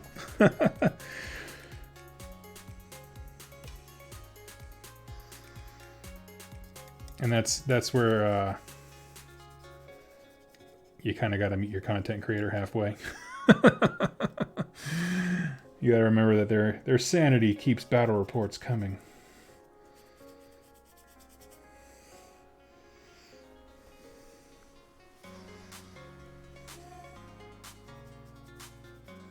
I know that's actually something that the Honest Wargamer, I don't know if he's still doing it. I can't seem to recall, but there was one point where he talked about doing just War Scroll reviews, just talking about like, hey, we're just gonna talk about this unit today, right? I haven't been on Twitch in quite a while for no particular reason, so I haven't checked out his channel, but I thought that was a cool idea. And just talking about some of the rules, interactions, and that kind of stuff. I'm like, hey, here's things that you can do with this.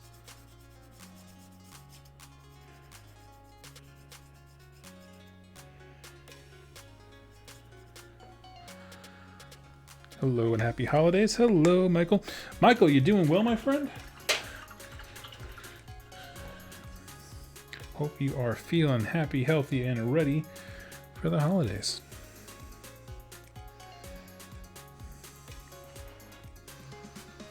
I'm just going to throw the color shift paints on these guys' wings. Fully recovered. Heck yeah, dude.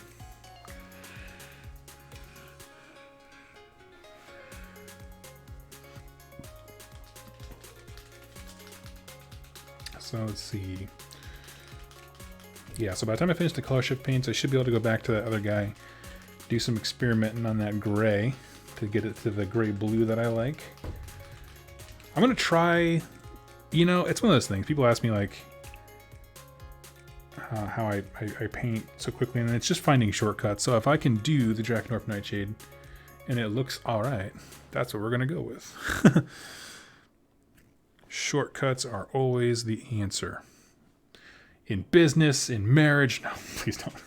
I'm gonna get like emails from angry wives being like, my husband is being terrible because you told him that shortcuts are the way.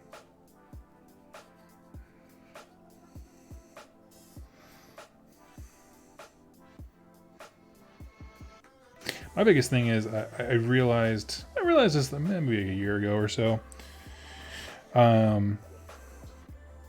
that part of what keeps my interest in an army is actually playing it.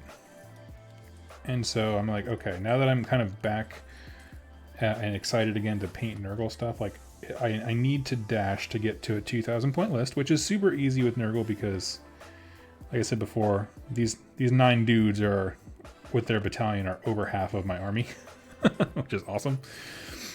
They're a lot of work because you got to paint the bugs too, but then I have other Nurgle stuff I can paint.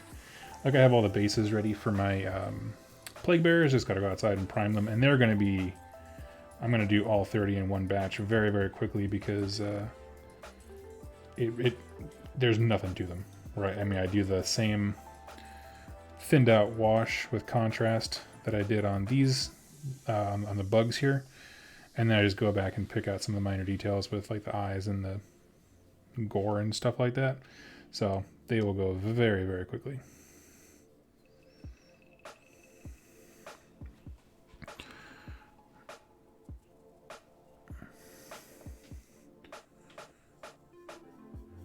That's the thing. I don't know if I would ever do a project again where I custom make every base for every dude. That was more work than I foresaw, more soul crushing. Because, you know, it's one of those things, because like I did 30 bases, so I feel like I painted 30 models, like, but I didn't. I don't have 30 models to show. And that's been the issue of just like not feeling like I'm accomplishing stuff from painting more than anything else.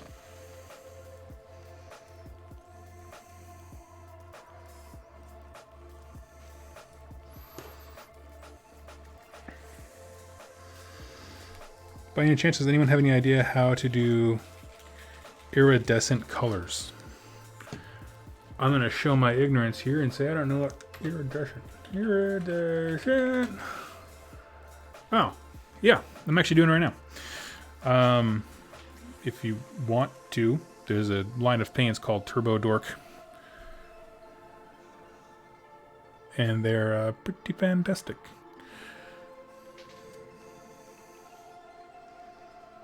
They call them color shift paints. I'm sorry.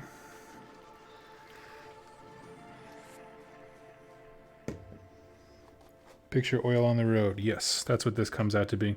This one's pretty similar to that. They call it 3D glasses, but they have a color shift paint for every major color.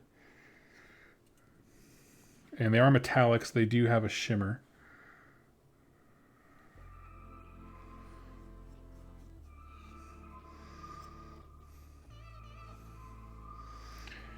Rather make the model look unique than the base. That's true. And honestly, for all of the Blight Kings, I did do some green stuff to all of them.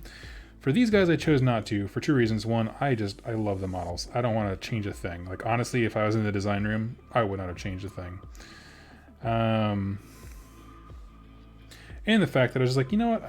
There's just something to getting models done. Just need to have an army, and then I can add or subtract whatever I want. I can always add more of these guys to the army in the future, so I can have an all cavalry army. That'd be sick.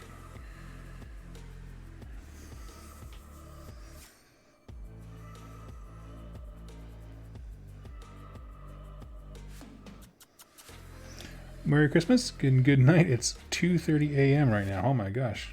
Go get some rest. Although I'm not gonna lie, I had coffee way too late in the day. I'm probably gonna be up pretty late. What time is it? 5:40-ish my time. Ooh.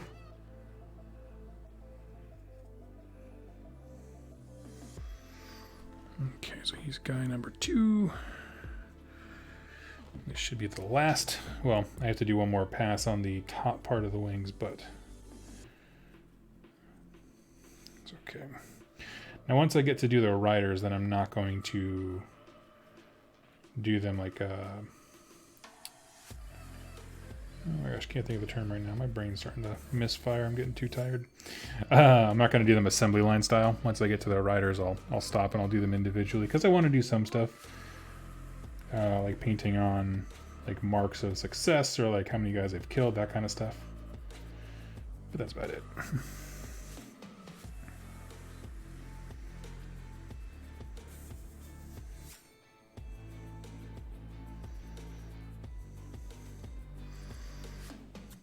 Also, friends, the jig is up. My wife is on to me.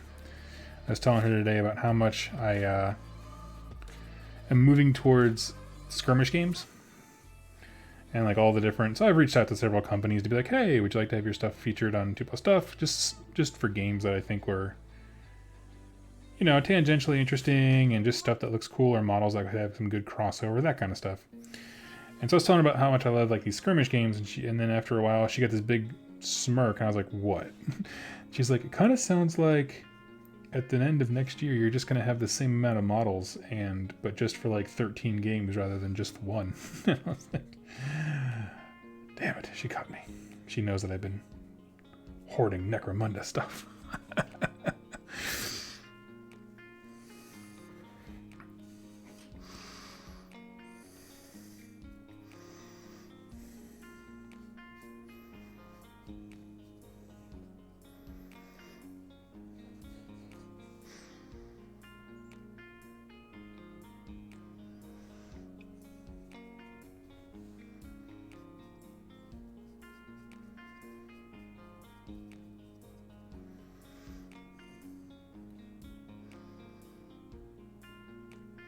Does Battletech have any chance of slipping into the rotation? I did email the company that is putting it out right now, in case you're curious.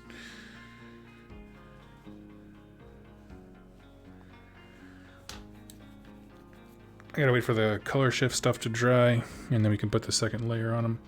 But until then, we'll go back to this guy's gray.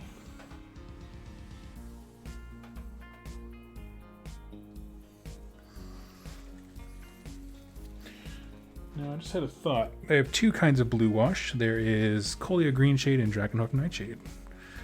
So let's give a quick try.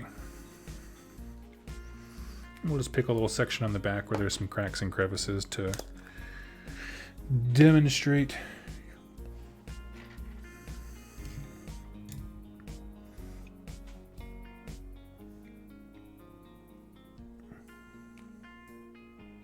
Okay, so right now, Drakenhof looks pretty dang sweet. Send them pictures of you with your hobby hero medal. I'm sorry, I can't hear your rejection letter or the sound of my Warhammer Hero Award. Ooh, that's a tough call. Oh, they both look rad as hell, but for different reasons.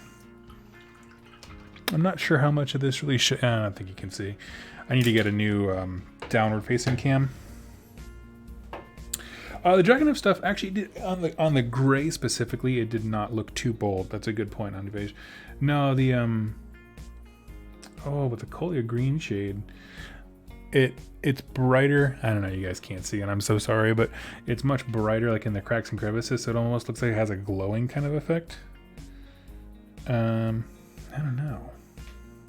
I'm gonna let it sit for a second and just think about it. I think the Colia looks better because also something you guys can't see is the color shift paints because it just turns white with the glare, and I apologize. But the blue tones that come off of that from the color shift look cool next to that. Wing shine. I'm sorry. I'll stop with the wing shine. I know my little webcam was like, what's going on, man? You doing a flashlight review?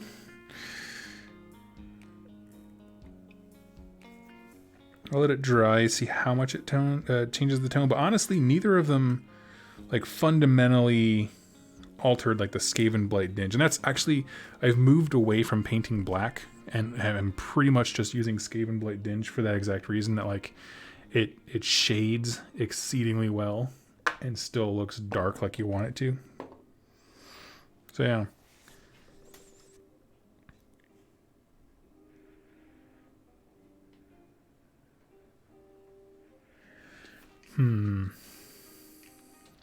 Okay, so right now I'm just waiting kind of for stuff to dry. I need this wash to dry to get a full sense of the final colors, the way those washes sit. And are you guys dry, the wings? Nope, they're still wet. Bummer. Let's go see what where I'm gonna pull up just on my end.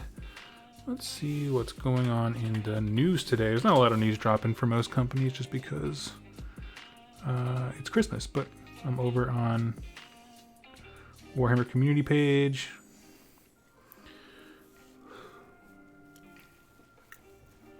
Have any of you ever played Adeptus Titanicus? They have an article about it, and some of the models look cool. I just don't see myself playing it a lot. But I've been told it's like someone. So I was listening to the Independent Characters podcast, and they made an interesting point where one of the guys said, you know, if it is like a skirmish game zoomed out to 1,000,000 with like just big stompy robots, and that's cool. I say like I'm bored. That's cool, I guess.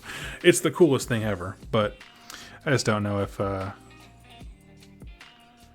it's something that would be interesting on the channel, especially because I think the game board size is fairly large, and I've been really digging smaller games.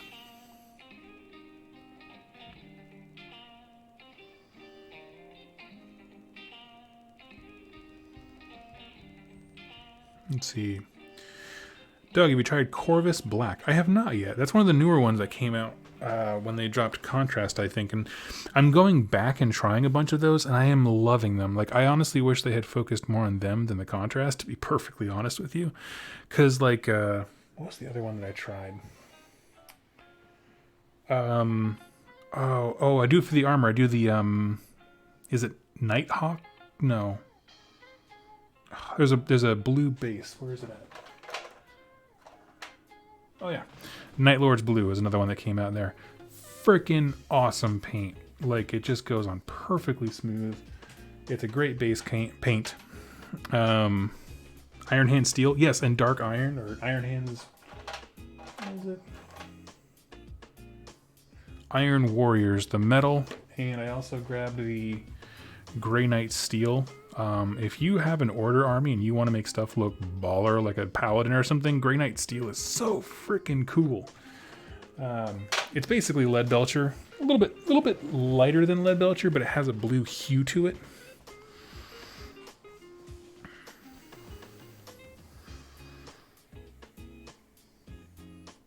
Lately, my black has been Eshin Gray with 2 layers of null. That's what I used to do. The nice thing about Skaven Blight, it has like just this tiny bit. I think she compare them. It is like one notch towards brown, and so you get that little bit. It's, I don't know. They're tone wise, they're both like the same darkness, and Eshin Gray totally works. It works phenomenal, and I used it quite a bit. There's just something about like that little tick towards the brown on the scale, sliding scale of color, that I don't know, it just works. Okay, are our washes dry? Let's take a look.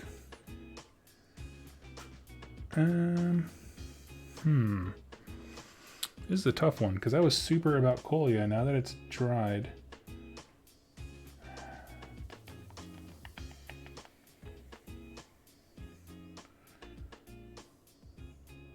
Let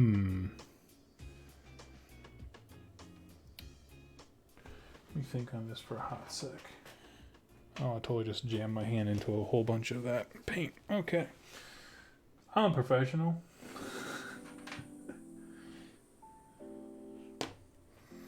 I'm going to try one thing here before I make a decision. So I got this dry paint at a store that was closing. It's called Cronus Blue. And I want to see what it does on these top of these colors.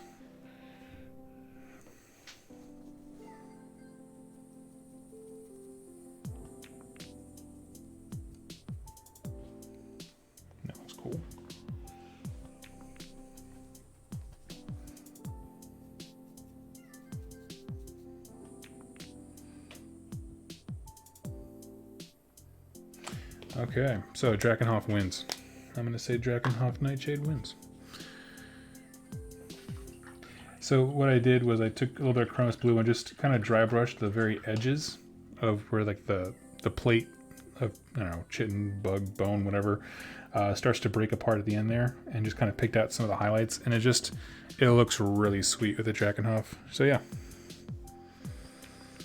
I still use lead belcher for some stuff, and it feels silly that I go over a bunch with iron and steel. Yes, exactly.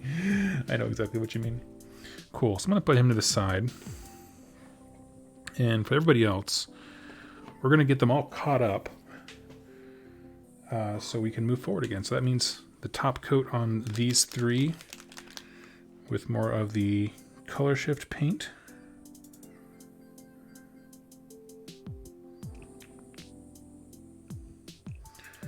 Which I think I'm actually running low on. I mean, honestly, I warned you all about the lid on those bottles. Like, the minute I got it, I lost half the paint because it blew open. It was just like,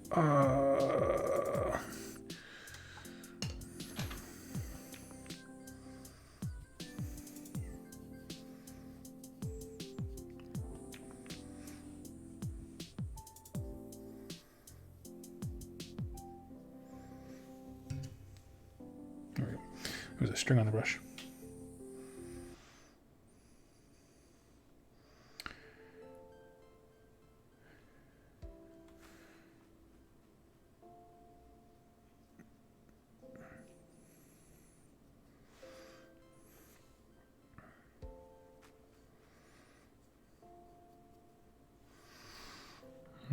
Okay. You already got the two coats. I would love a GW airbrush. Would I want a GW airbrush? I'd want airbrush tutorials from GW, but I don't want to pay GW prices for an already expensive item. If that makes sense. They already sell like a $30 pair of clippers and that kind of, like, no.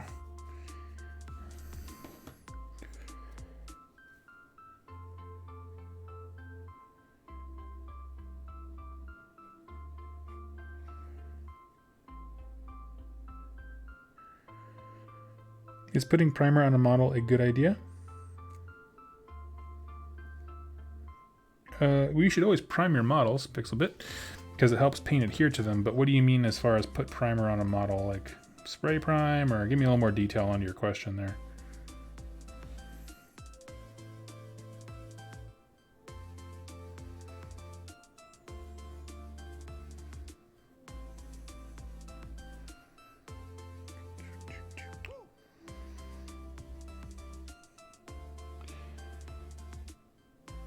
Did the GW brush have a skull on it?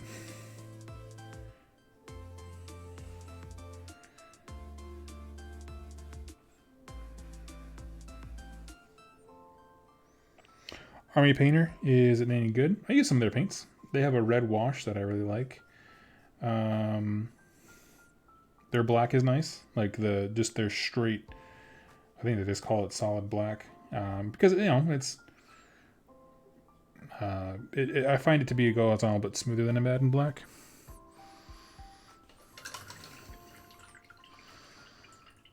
Would models turn out fine if you just glued them together and then painted them? Not really, no.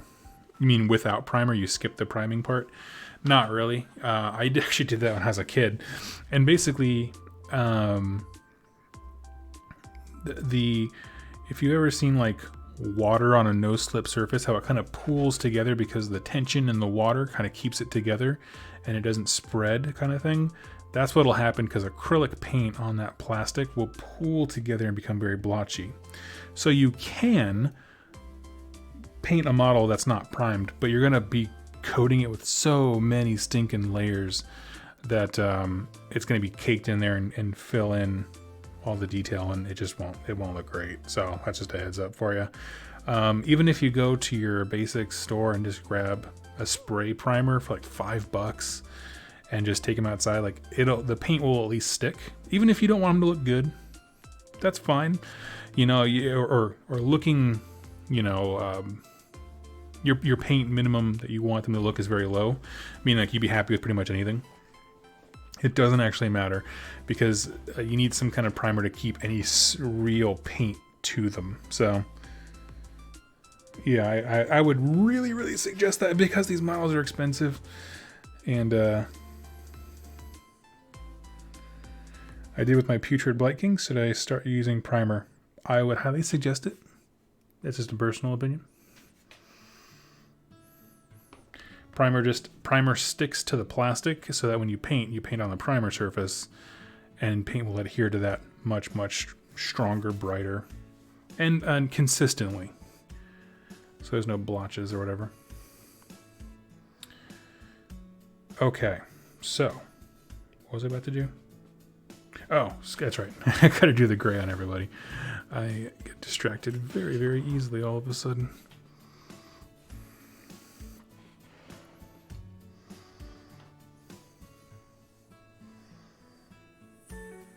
I'll fall on that altar. I don't prime models anymore. Really? You know, it's one of those things, like, I will never say that someone is painting wrong. For me, painting is quite honestly emotionally therapeutic. That's why I paint. It's why I also do not enter into painting competitions, because this is the one aspect of my life that I don't want to be graded and judged and put out for the world. You know, I put myself out there enough. And I can have this one thing that's just for me kind of deal. So that's why I don't do any kind of competitions. It's why, frankly, I don't try to improve my painting. So I'll never say that you're painting wrong. The only reason I suggest primer is because these models are expensive, and you don't want like the slightest bump to be, you know, pulling paint off of them because it's not adhered to the surface very well, kind of stuff. But that's kind of what I'm suggesting. So you do you.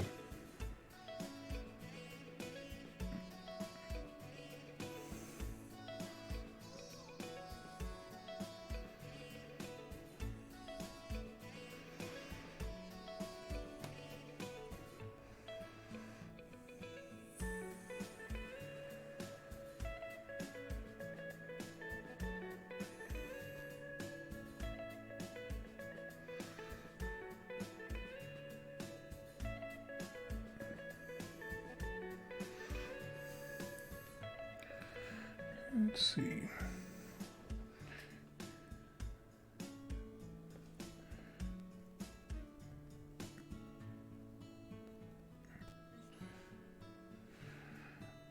But yeah, I don't know. Hobbying to me is just one of those things that, like, I've had people tell me, "Oh, you should take this painting class." It's like, I don't want to. You know, you'd be doing a lot better if you painted this way. I don't want to. I don't want to get better at this. This is my one thing where I'm letting myself learn over time the hard way. Oh, you paint so much faster, you get an airbrush. Don't want one.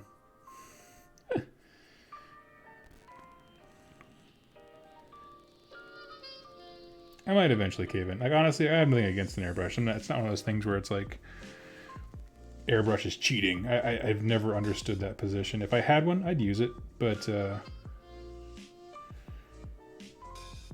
you know, like I said, it's therapeutic for me, so I just never had a reason to go out and get one.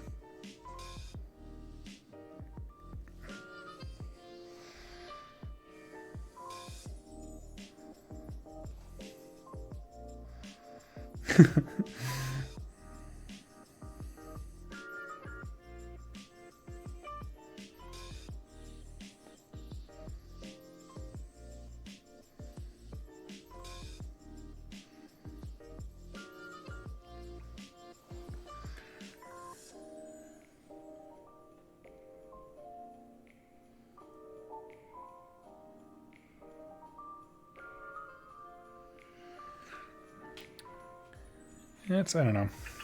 There was this article that was released a while back. I don't even remember the publication. Maybe it was Forbes. I can't recall. Where it was talking about, like, this idea of we've forgotten how to have hobbies. Where we constantly need to be getting better at something. And it's not okay to just be, you know, mediocre at something anymore. Like, you know, if you have an interest or a hobby, you have to, like, really dive into it. And I was like, and they were basically approaching it from a position of like, it's okay to like suck at things. Like it's okay to be like, I have an interest in X, but I don't need to like learn how to do X. I don't need to become a part of a subculture or anything like that. So I totally agree. It's just like,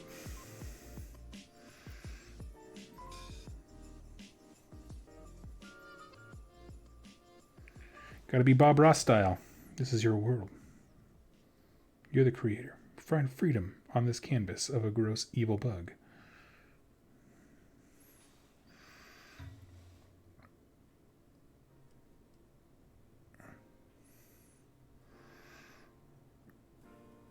And honestly, people are like, how come you don't use anything besides GW paints? Like, well, I do, first of all. I do use other paints. But the reason I use mostly GW is because I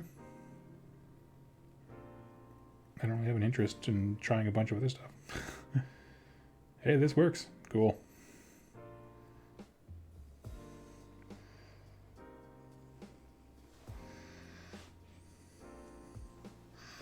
I enjoy singing, but it's a war crime to do it near people.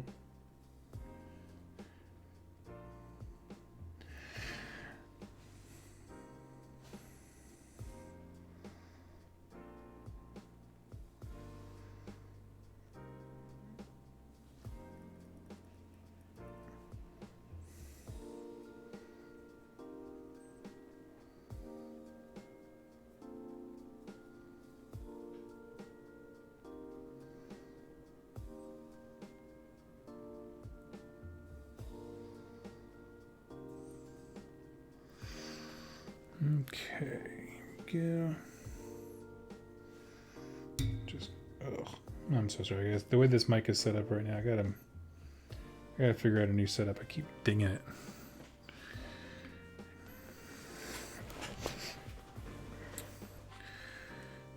Okay, moving on to this guy. So excited to get these guys on the table. You have no idea. Someone asked earlier, like, what's it like to play Nurgle? And this is like, I have nothing I can give you.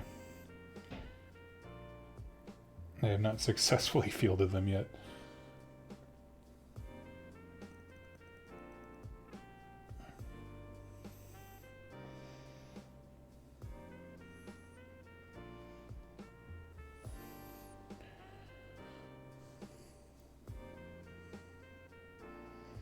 Sometimes singing is just screaming. It's true.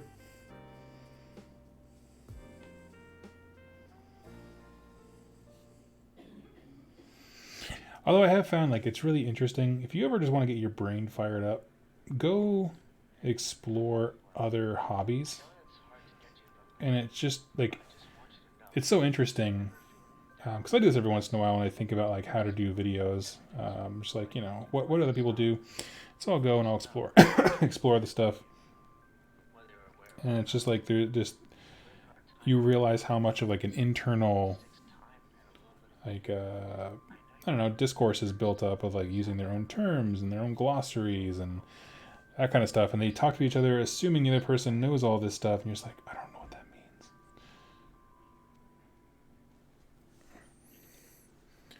Like the one that I frequently dive into just to like, I don't know, because I find it interesting. Just like RC helicopters or quadcopters, whatever you want to call them. Like all that stuff. I just find it really interesting because it's this kind of weird intermingling of like, some of those guys are scale modelers. It's just that their models have incredibly powerful electrical engines strapped to them and they're like flinging them around the sky. That kind of stuff. It's cool to explore the stuff.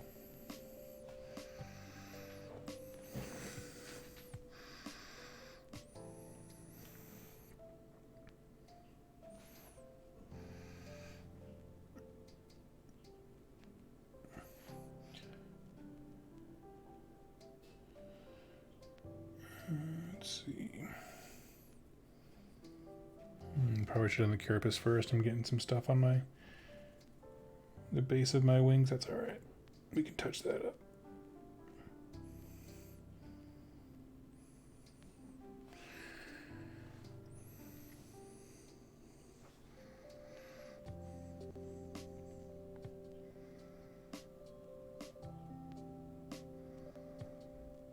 Omniphage, yes, you're correct. Yeah, any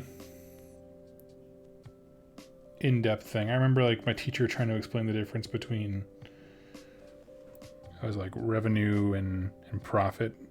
I think that's what she was talking about.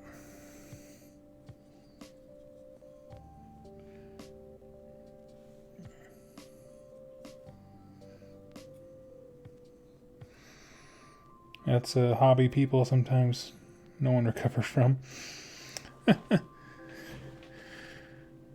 Trying to get 100% into Skyrim. Good luck to you, buddy.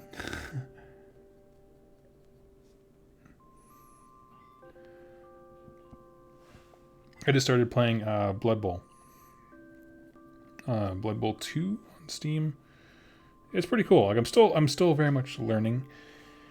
The if you haven't played it, like the tutorial, it kind of like incrementally teaches you the rules like as you go, which is, it's both cool and not. I mean, it's a really cool thing because there are a lot of like minute rules when it comes to like, you know, player stats and that kind of stuff. But the problem is that, you know, I found myself being like 3 games in and I'm still not playing full Blood Bowl because it's slowly adding things. But I got past that part. So now I'm playing quote unquote full games of Blood Bowl that if I were to find a local player, I would know what I'm doing. You know, from a top level, I wouldn't be good at it, but I have an understanding. And at this point, it's now just kind of teaching you the campaign system stuff, which is different. It's just another level. But as far as the actual game goes, I'm already on it, so I like it. Omniphage, have yourself a wonderful night if you're headed off to bed.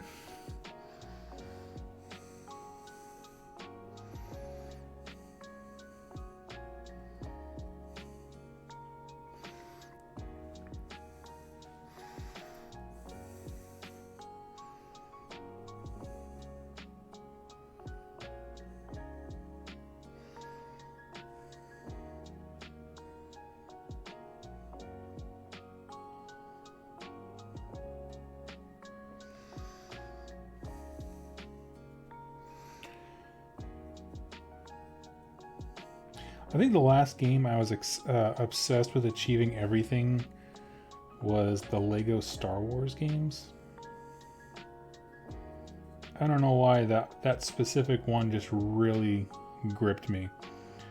That's probably my last one. My first one for sure, without question, Tony Hawk Pro Skater 2 was the best.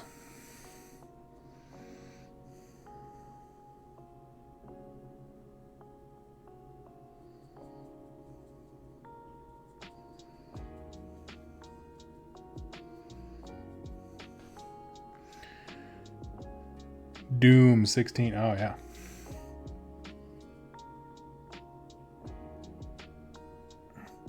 I haven't played that one, but I did finish Wolfenstein here recently. That was a lot of fun, too.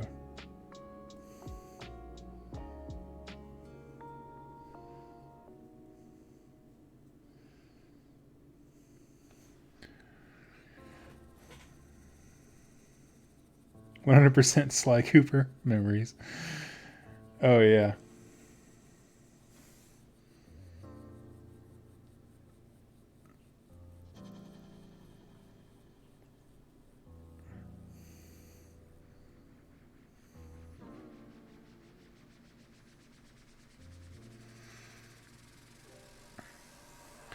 Yeah, man, Tony Hawk Pro Skater was legit.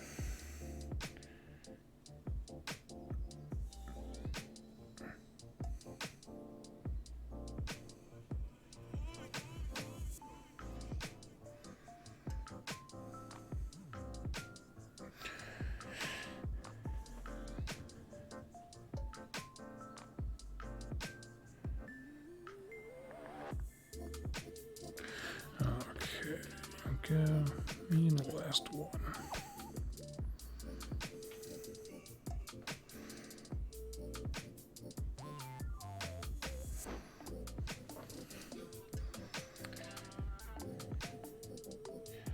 Does anyone in the chat, like, so I know you're just talking about a little bit of Idna.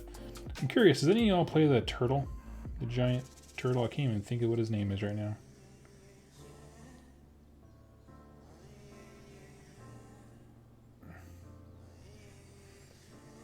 The Tortoise of War. I never see it, and then that's a shame, because it's like one of my favorite models from that range.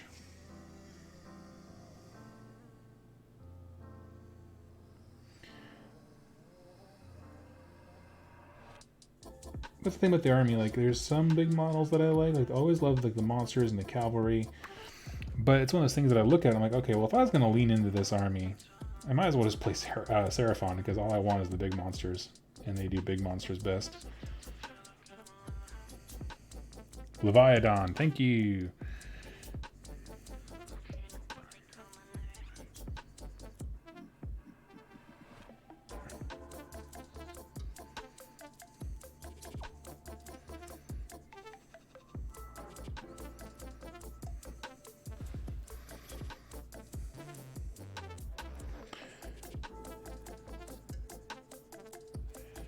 Gonna start using it. Okay, cool. Let me know how it goes.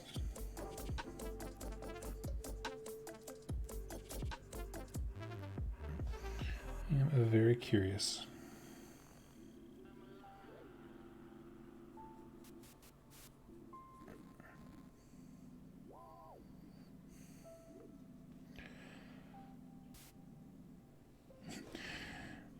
Let's see. Oh my god, I'm so close to being done with this section. Then we get to wash the armor plates and then move into the fun stuff, which is all the gross little things on these guys. So my plan really is to do the mounts first and then work on the heroes. Just so I'm not getting overwhelmed.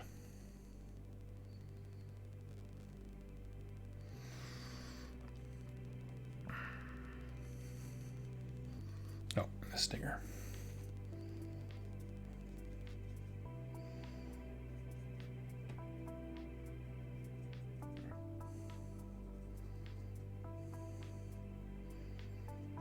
All right, muy bien, great.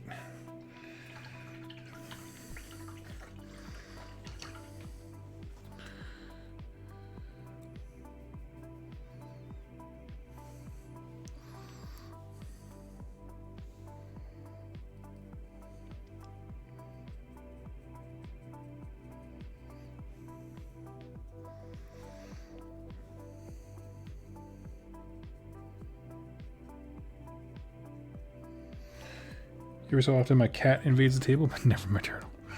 That's funny.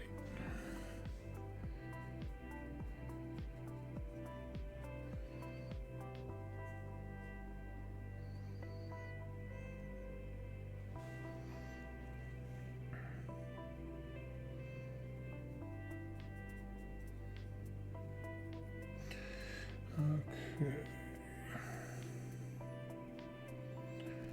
These guys up. Tom Lyons from Warhammer Weekly was on Twitter, and I was basically asking the internet for advice on how to make a heavy Maggotkin cavalry army work, and he suggested getting a grit and clean one, which I might have to do, because you can give him +3 movement with the bell, which is not a bad idea. Could have a very alpha strikey army.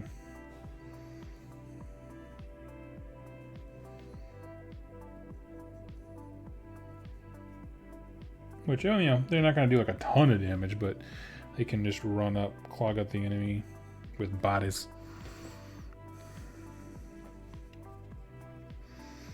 Tyrannosaurus Rex here to say hi. Hello, Merry Christmas, my friend. Unfortunately, I was just about to hop off here in a little bit because everything needs to dry, and my throat is getting a little scratchy from talking.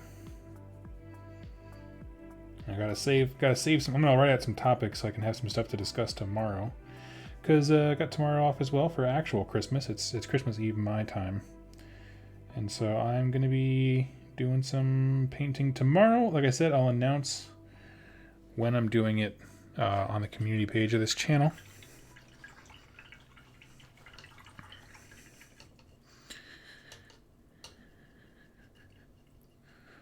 But yeah, other than that, I'm just going to be playing some Blood Bowl and relaxing. So, my friends, I'm going to go ahead and hop off.